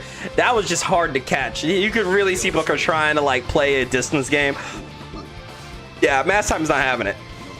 No, happy little resets everywhere you go. Nothing to be said about it. Can't get much else. Oh, look at the pickup. Booker baits out the DP. Oh my, Mass Time's gonna be having a very bad time after this hard knockdown and positive bonus. Excellent stuff here, and Joe tried for that rock the baby, but we've seen it a lot tonight, and if our players have been watching, they know it's coming. Oh, great bait out, got the burst. We're blocking DP through Killing Machine in the skies. Just shut the door. We got some layers here, but oh my god, Tyrant Rave, you can't burst. Pray to a god, pick a god and pray. Killing Machine again, but the deflection will keep you at a distance. This is so close, the backhand Yo-Yo, giving Booker a round. Nah, man. Nah, that's crazy. That's crazy. I don't want to know what Mass Time was thinking there with the Bandit Bringer. I don't want to know, okay? I really don't. I sometimes ignorance is bliss, and I think I might just be in that situation right now. Yo, the take deflection out of the game comment says it all. I agree. Yo, can we get a new input for Deflect Shield, please? Can we get Tutu Dust, chat? Tutu Dust, please. That's all. I'd kill for Tutu Dust. I'd kill for it. Give me a Tutu Dust input, please. Do unspeakable things for Tutu Dust. So what if it gets rid of an OS? Who cares? Tutu Dust, baby. Tutu Dust. Trust. Oh, what a DP. Oh, nice. Got the 2Ks, but there's that aggressive burst here from Mass Time. Doesn't want to hold that. Tried to 6P the pressure, hit the DP instead. 6S not close enough for the carry out confirm. But you know what? Running into a back throw incident is not going to be the way. Booker gets a little bit of positive bonus as a consequence. And look at that nice jump out JS once again. Vortex coming in. We got them drop-timals, as you like to call it, 3, but look at that happy little reset. And you already know what time it is. I'll see you next round, Bridget. Looks like that was a lot of damage, a lot of rush down pressure. As we say, rushing down is what Soul, the bad guy, does best. Absolutely, but there we go. A little backup 5H, tried for it, good 6P. Oh, but there's that jump out again. We've seen it time and time again. It seems to be doing Booker's taxes. But here we go, bursting out of it. Oh, wait, hold up. DP get off me tech applied yet again. RC to lift Bridget to the skies above. How many close slashes can you fit in one combo? Yes, look, my personal record is 5 on May. I'm always excited when I see close slash loops, all right? Bandit bringing straight into DP to flex shield to get mass time off, but the jump in again's gonna put another one on the board. DXG's own up 4-1. Oh man, insane start here for DXG's own mass time. Your power just came back. You know what? I do this sometimes. I don't like it when technical difficulty stops someone from playing their set. Next time you sign up, you are guaranteed to play an FNF. That's a decree here. You got it on video. Hazel, you're gonna be an FNF next time you sign up. Got you. Oh, it's tragic. That is absolute tragedy. But, you know, like Dink says, we're gonna take care of you. We got you hooked up next time. Yeah, no, sometimes things that happen that are just out of our control, and I believe in giving people the chances when that happens.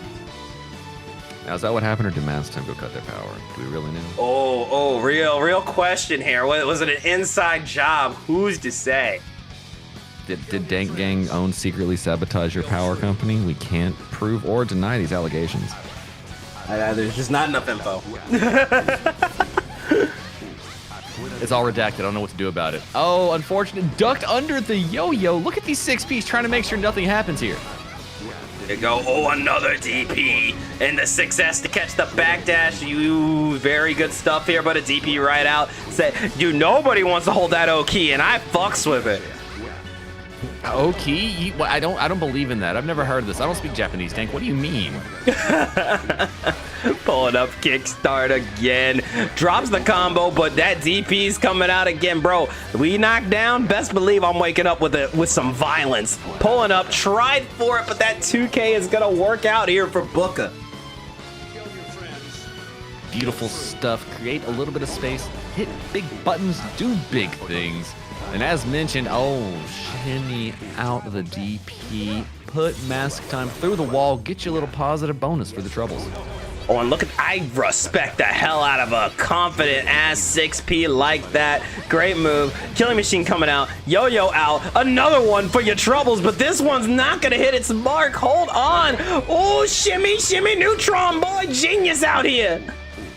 Oh, couple of the 2Ks missed all day. Double FD jumping, trying to keep buttons coming out with a quickness, but just as quick as the back throw. The fastest frames in the strive. 2 up, 2 down all day. And by the way, speaking of 2 up, that's 2 games for Booker going into mass times 4. And, you know, we'd love to see a nice back and forth here. Mass time, of course, put on a great show. You can see Booker adjusting as the set goes on. I wouldn't be so shocked if this is more of a bout 4 curse situation. We were close to a bout 4 curse, just missed the mark, so maybe we'll get it here. I mean, it definitely could be this case. I would not be surprised. Both of these players showing all kind of skills. All right, let's lock it in. Game number 7 between these two. Kickstart coming out one more time, putting down the yo-yos. Look at that, baits out the DP. We have gotten used to these DPs on wake up, so mass time again trying to commit to it. But hey, you know what? You know, there comes a point where you're like, no way he'll do it again, right? No way they'll do it again. It's not practical. And then they do it another time after that, and you're like, okay, maybe they're a genius. You got to let them know that you're going to throw it, and you got to get it in their head. They want to throw it. Maybe that's what we're seeing here. We're seeing Mass Time try and put it into Booker's head that they want a DP. You know what? Honestly, it's that mind control. It's that mind control. We've seen it all set. You'll be like, why are they doing this? And I'm like, it's all according to plan, because eventually you'll let your guard down. Oh, come on. You can't act like you never jumped and hoped your opponent would jump after they see you do it. Oh, dude, that's all day. What else are you air stalling for? Fact. Spit. Oh my, jumping over the far slash, trying to jump in, but one far slash is built differently than the others. Booker getting the quick whip punish, and that's a bit of damage done to Soul the bad guy. Here we go, one more time, a little bit of that Raja dive, yo-yos out into that kick, start my heart. Not enough time for a DP. Hold this killing machine for me. That's around here for Booker. Said go, got it good. Booker getting one round away. Let's see who gets the game. Try to shimmy out, didn't get called out. The check on the 2K into reset, 2K2D, try to get the burst, but there it comes from Mastime. And there it is, the DP. Tried to go for a 6S, but that killing machine is shutting down whatever you were about to throw down. Got the pickup here. That's gonna just about be wall stick, but not enough. Oh, we got the run under. Oh, my trade, huh? Trying to find their spot. Wild Assault keeping the pressure real. Mastime jumps out, but presses buttons into a killing machine, detrimentally exploding. Score now 4-3. I'll tell you, man, that killing machine is one of those moves where it's not the damage that really is the problem, but the problem is a lot of Bridget players will put it in a spot where you're like, okay, I'm fine. I can keep my pressure. Oh, hello? Oh, is my turn over? I'm sorry. I thought I still had the floor. Well, I mean, you say the damage isn't usually a problem, but when that scenario right there where all you have is a one touch going on to you, that damage becomes a very big problem indeed. Ah, you said it, man. Hey, welcome in, Genmu. That's my goat. That's oomph right there. How we doing? Oh, Genmu, if you don't know, now you do. One of the greatest supporters of Guilty Gear Strive amongst the scene. You're beautiful. Welcome in. Welcome in. Hey, it's not a Guilty Gear stream if Genmu doesn't show up. Again, I've said it before on this channel. They are the Stan Lee cameo of the online gear community. So make sure you throw the love over to them. This is fact, they could be the one above all. You don't really know. I have to make sure they don't accidentally write me out of the script. Oh my gosh, what a pickup 2K. 6B trying to get things started, but nobody was home. DP, though, still covering Mastime.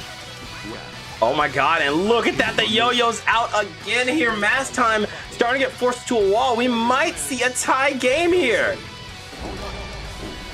Collisions in the sky, air dashes. Oh my gosh, I thought we were gonna get pickups. We hit Vortex, Fafnir routes, delaying the run in though, getting the cross up, and now it's looking like we're gonna be reset to the side, double the DP because the first one wasn't punished in time. Oh, and oh, look at those double 2Ks that you trying to run up on me. Watch your oh, we finally low profile in this killing machine out here. Get that machine out of here. I'm trying to Fafnir. Dank, I have to show you this meme I made earlier today. That was literally that scenario we just witnessed. Quite literally. It's literally the image of Orlando Bloom crying, and the response into it says, "Bro, why didn't you volcanic vortex?" Oh, and again with these DPs, once again, a little hit into that killing machine into hard knockdown and possible. You got some Chilean seat. I'm coming over. Show's over. I'm gonna go get some bass, bro. Oh, fast? Is that what we're doing here? Ooh, yo, hey, yo. That sounds good as hell. You done got me distracted here. I thought we were gonna have a good time, but that's going in even deeper. Oh, and just like that, with a deep cut, it looks like we're going to be having a tie score, Dank. Ooh, say it with me now. I heard y'all like close sets. 4-4 tie between these two. 3, it doesn't get much better than that. It really doesn't. No, it honestly does not. We are tied up right on time. Chat, I hope you're half as entertained as I am right now. Great set, you know, and hey, sometimes FNFs are like that. Sometimes you'll get a lot of really quick sets in the beginning, but then we get into the end and everybody's ready to go the distance. The eyes have adjusted to the speed of the game. We have seen so much hype entertainment. We think now is the time we've got to press buttons and do our thing. The Jeekly gave us the raid. We have so many people here pressing buttons for us. It's just a beautiful time. Absolutely. Big shout outs to Jeek and Yuka for the raids. Shout out DXG. Shout out y'all. We appreciate you, and I hope you guys have been enjoying the show. And again, these killing machines, once you flinch, the thing is out. My goodness. How do you defend against something like that? You can't simply press your buttons and doing your thing yet again. We get into the other side with a combo, side swaps, went for safe jump setups. YRC get off me tech into huge buttons, doing exactly what Booker needs to get the lead in the set. Oh, but there was that JS into another one, misses the 2H, and again, another very, very confident 6P here. If anything, Mass Time needs to find a way to slow Booker down. I mean, you say that, dang, but it might be a little bit harder than expected. Using the burst to get off of me, running with the DP burst off the other side as well. Oh my gosh, what a great FD in the skies. Using the meter to get in quick and without meter penalty. Look at the build up of bar 50 tension into a Tyrant Rave. Won't be enough to kill, but enough for a hard knockdown and positive bonus. Oh, and look at that, getting our distance back again. There is meter on the board, and there's that killing machine. And that might just be a rule of thumb. If Bridges got meter, don't get comfortable in your string, but that DP will save you into the BR. So, yo, homie was ready. You see that? Got spin meter when you got it. Got to practice, dang. I don't know what you're talking about. Hey, meter's offensive. Meter's offensive, actually. If you're holding meter at the end of the game, I just assume you're not trying hard enough. That's all. That's all. You know what? Not trying hard enough. Why do we have a third DP? What was this? What was this going on here? Like a whiff punch is going to stop you now, man. Come on, I need more. I need more. I need more DP. We haven't hit our quota, man. Not yet. There's one. All right, we're getting closer. They get me. Oh, I saw that. I saw that side switching once again. Yeah, hold on to your buttons real quick. Killing Machine was coming out, but this time, Mass Time was ready to call out, but the 6P, the absolute confidence here from Booker. However, it's not going to matter. We got another pickup going into that HDP. Can we get that safe jump? Yes, we can. Mass Time taking the lead once again, 5-4. Mass Time got concerned there, felt the lead get taken from, was like, you know what, I need to lock in real quick, can't be doing that, not if I'm actually on Dankman's channel, might be a little bit silly of me to do that, but did clutch it up, brought it in, did the goodness, but Booker not gonna let that go.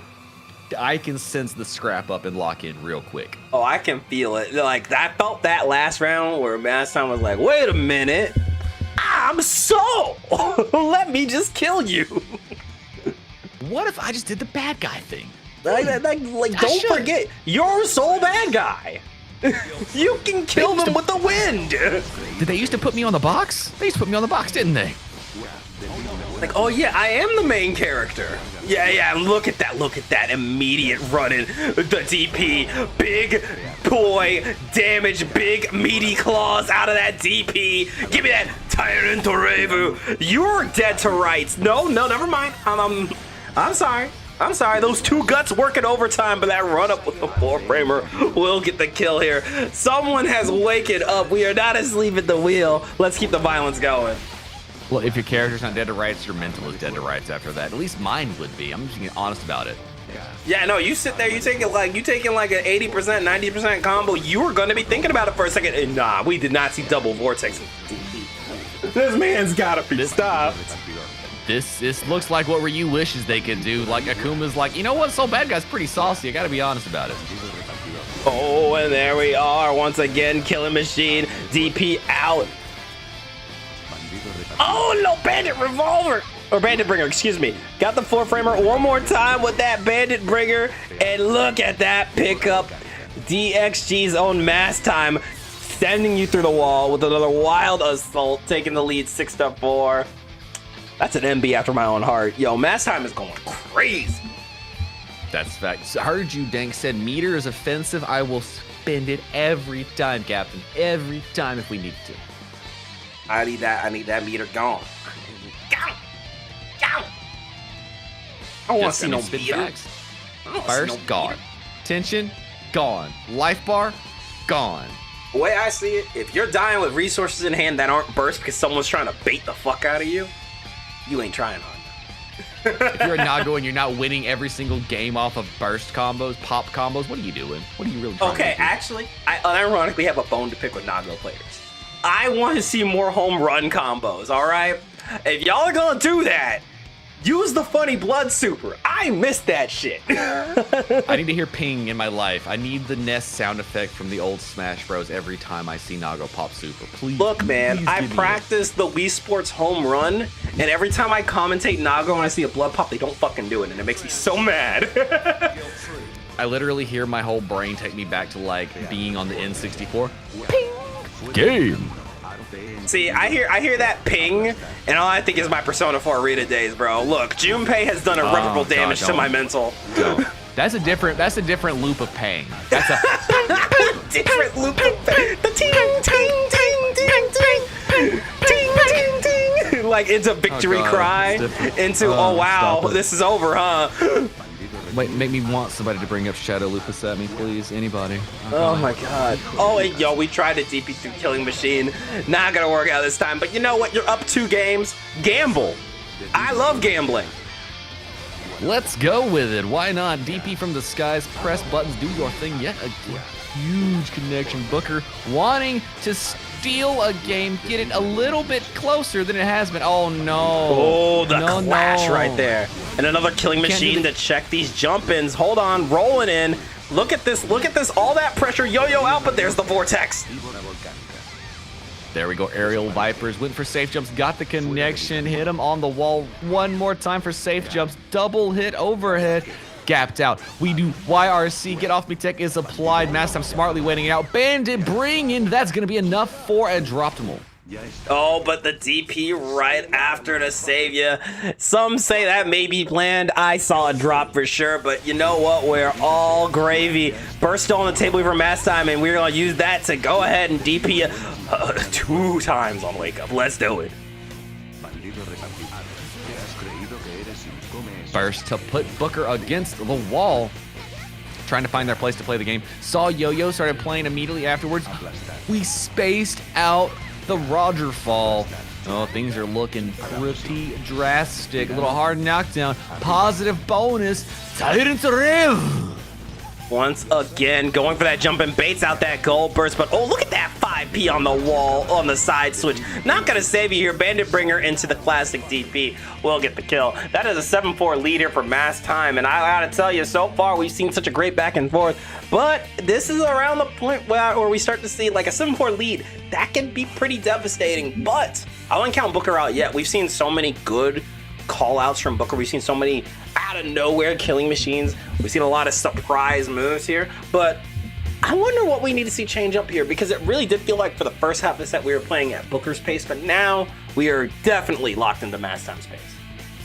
Well, there was an ebb and flow of it from the start because Mass Time did come out with the 2-0 win with a quick before it got tied up and started going back and forth throughout the matchup. But as I saw it, it feels like it's actually back and forth still, even if it is locking up and coming Mass Time's way. Like, it's not like Booker is not getting their chances on offense. It's just that Mass Time is clutching it up at the end.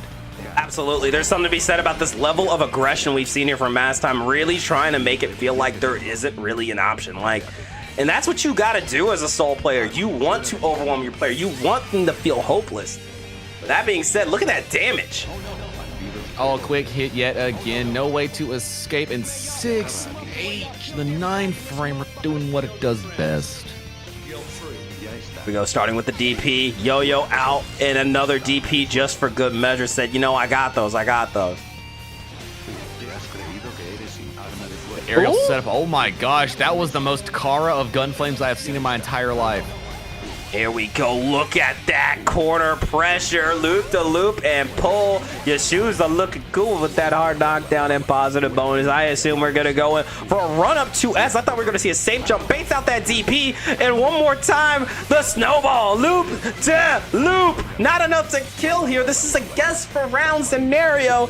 This time setting up the yo-yo. Tried to catch him, a bandit bringer coming out. Tried to bait out a burst. No, we're holding on to it. YRC, get it off of me into that 5H. Great plays here from Booker. Scrapping out, going to another final round. Burst on everybody's side. Oh, the delay. Was that a bait? Could have been.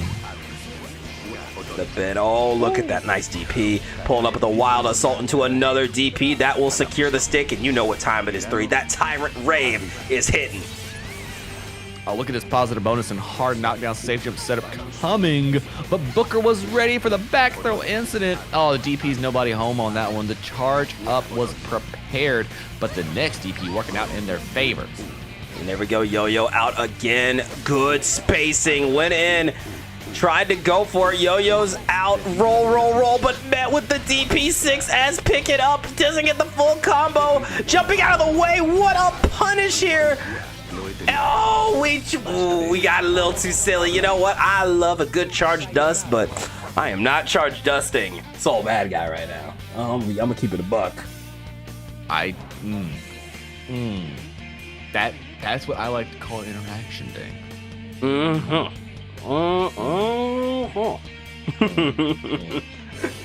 I'm not saying if I see orange and I've got invincible reversal, I'm gonna throw it, but if I see orange and I'm waking up on Oki and you don't got meter, Dog, I'm gonna invincible reversal super. yeah, dog, if I got the meter, you best believe that orca's coming out. Spitfire kick. Wait, we got it, them. By them Para incarnate. The quick go. pickup, the combos. Oh no, jumping out of the throw and baiting the burst at the same damn time.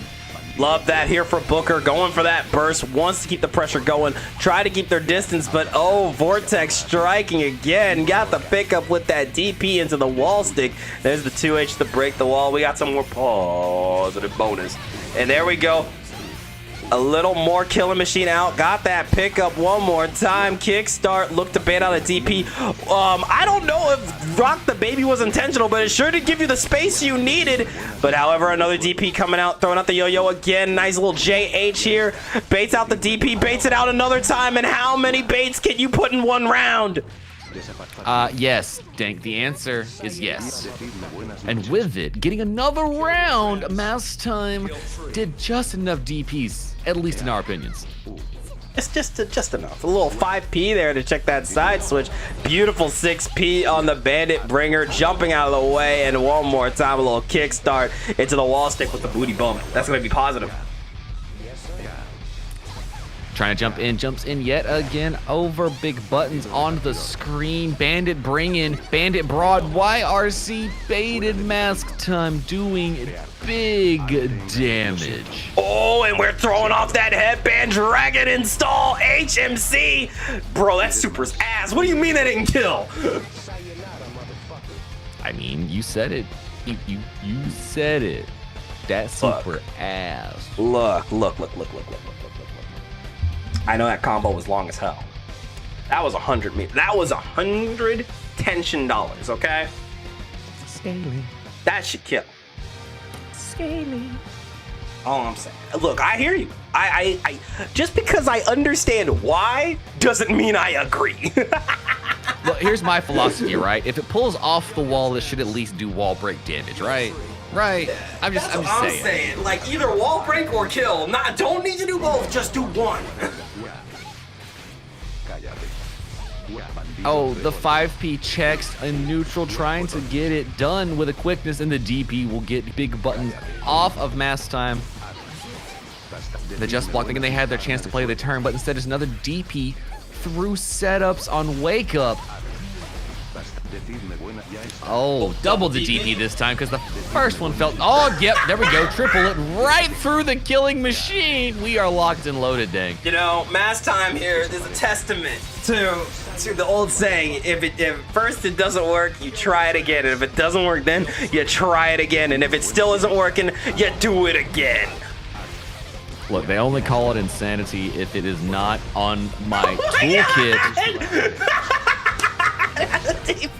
Why'd you TK that one? What's happening? I can't even commentate. What's happening? Nah, fam, when he TK'd it, I'm done. I'm cooked. That was it. I'm They just need like, to okay. be stopped. This is our player, y'all. We gotta do something about this.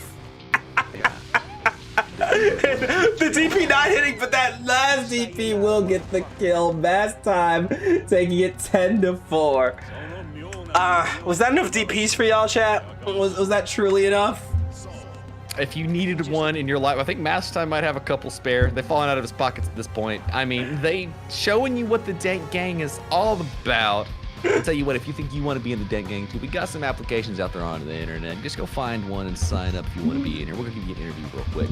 Or, even better, if you want to come in here and press buttons your own way to do some first to 10 activities, some exhibition button pressing for our entertainments, just go hop into the Discord real quick. We'll put a link up for you, !Discord in the chat. Shows up, click on it, get into the Dank Gang Discord. That way you can sign up on Sundays whenever we go live with the sign-ups for next week's FNF. You can put your one emotional emote down there. Let us know you want to be put into the RN generator for it. If you sub up, you get double the options. You got 10,000 channel points. You can bypass the whole thing by saying you and your friend both get to grudge match whenever y'all get signed up for FNF. And if you want to earn some channel points, just hang out here at the Dank X Nin Twitch channel. Earn you them channel points. Make them bets. Get yourself set up. That way you and your friend are guaranteed that fight on FNF. But you know what? If first to 10s are a little bit too much, if you're not ready to be here on Friday nights at 6 p.m. Pacific, 9 p.m. Eastern, if you're a little bit worried it might show too much of your skill, I think we got tournaments coming up for you too. Absolutely. BXB Bracket DXG's Hunter Hunter theme Guilty Gear Strive monthly open returns in late February. It's either going to be the second to last Saturday or the last Saturday of this February, so keep an eye open. Sign-up should be going live for that event next week, so keep your eyes open. At least $100 in the prize pool going down 5 p.m. Pacific, 8 p.m. Eastern. We'd love to see you guys come fight for your dream and hunt for tomorrow and earn your Hunter's license. And also to piggyback off of the DXG applications thing, first of all, to our applicants that we have not gotten back to, we're very sorry. January was a really hectic month for us. That being said, you can submit applications, but I just want to let everybody know you probably won't hear back from us until, let's say, probably March-ish. I was going to say maybe early April. Late March, early April is probably when you're going to hear from us. So, again, if you send an application the last month or two, we are so sorry we didn't get back to you. Things have been hellish, but we are looking to get back on track fairly soon. So if you submit an application, we will see it, but we will not be getting back to you at least for another month and a half. Exactly, but we will be going through them in order that they are placed in there. So if you want to be heard back for on the quicker side of things, go ahead and get them in. They won't hurt nobody. But like we said, go ahead and hop in that Discord. That way we can get you really entertained. And if you haven't already, follow the channel. It's right there at the screen. Just press the button and then you'll be notified every time Dank goes live. Or if you want to watch some of my stuff, hop over to the I3 FGC Twitch channel. Give me the follow as well. We'll both be doing our thing every once in a while. Y'all know what it is. Yeah, and hey, if you guys are new here, yeah, definitely consider following. I play Guilty Gear Strive 4 to 5 days a week. I also do play a lot of Sonic Racing and other variety games. 3's been on the Final Fantasy VII grind as of late. Aren't you about to start Crisis Core? I am indeed. Just got to the first one, about to hit Crisis Core. We're making our way through Rebirth right in time because I don't know if y'all saw, they all went on sale. And usually when they all go on sale, that means an announcement is just around the corner. That's always exciting to see, but big shout outs to all of our players tonight. Big shout out to our newcomers like Booker. I want to say Smart Dum Dum, this is their second time playing. Who else? Do we have any other new faces this week? Because I tell you, I always respect the hell out of new faces going in for a first 10 against someone you don't know. Like, all the props to y'all. That's brave. I love it. It absolutely is. And that's another one of those great things about this. If you are ever concerned about nerves being on stream for any kind of events when you get to it, like you want to go to a tournament and you're worried about them watching you, this is a great place to break the ice on those kind of nerves. Get yourself used to the feeling that arises inside you whenever you're put on stream for something, because those feelings don't really go anywhere. It's more about how you learn to deal with them and maximize your potential while they're going on. Absolutely. And yeah, if you guys really struggle with tournament nerves, I have heard from other bracket runners, to just quote my guy Jeek, literally told me Friday Night Fights is a stepping stone. Like, you want to play Jeek Lee, you want to play Backpack Pro, you want to play TNS, you want to do all those big scary brackets, this is a great starting place. We still do have tournament level players come and sign up for this, of course, but this is a great way to get those nerves off. Like, because who cares? There's no money on the line. Only thing you have to lose is your pride, and we are here to cheer you on and get hyped. So if you're really looking to kill nerves, I highly recommend signing for Friday Night Fights. But you guys already heard us say all the drills and how you get into that. Exclamation point Discord. FNF signups go live every Sunday. Spend 10K channel points to get a grudge match, but make sure you go over it with your opponent first, because if you request one, if you request one without it, 3's coming to your house. And personally, they're not gonna do anything but just stare at you for like a whole 24 hours. Look, I don't know you want that. I don't know if you want that. I'm gonna clean the windows of your soul if you're not careful. And if that sounds good to you, then I'm gonna show up and put Legos in your carpet. Okay? So that's right. We'll freeze the floor too afterwards, Dizzy Ice Floor style. It's so evil. All right, but thank you so much, everybody. This has been a great show. And Hazel and Mass Time, I guess we'll see you next week. And I'm assuming that's the main event because I know you're a creature of the night like me. All right. All right. I feel like it would I be. got you. I feel like it should be. I got you. Let me write that down real quick. But thank you, everybody, for coming out. Until next time, y'all, I've been Danknin with my buddy, my homie, LT3, telling y'all it's been another great Friday Night Fights. Press buttons, wash your legs, play Guilty Gear, play May, play Dizzy, play Potemkin if you really, really want to. And we'll see you guys next time. I'm going to be back tomorrow. I'll be probably doing a half stream of Guilty Gear Strive and Sonic Racing. Be sure to keep an eye out of 3 streams. I know you probably are getting into some more Final Fantasy bullshit or something. I don't know, but it'll be a good time. Oh yeah, you know I am. Honestly, I might even just go like take an hour break, come back up here, do it tonight. You never know when I'm gonna be streaming. Just get lucky with me. Come watch me. Let me know, because I'm gonna pull up and you guys should pull up too. But until then, that is for real it. Thank you guys. Until next time, peace. Bye-bye, bye-bye, bye-bye, bye-bye. Who are we gonna raid though? That's the real question. Let's see, who? That's the real question.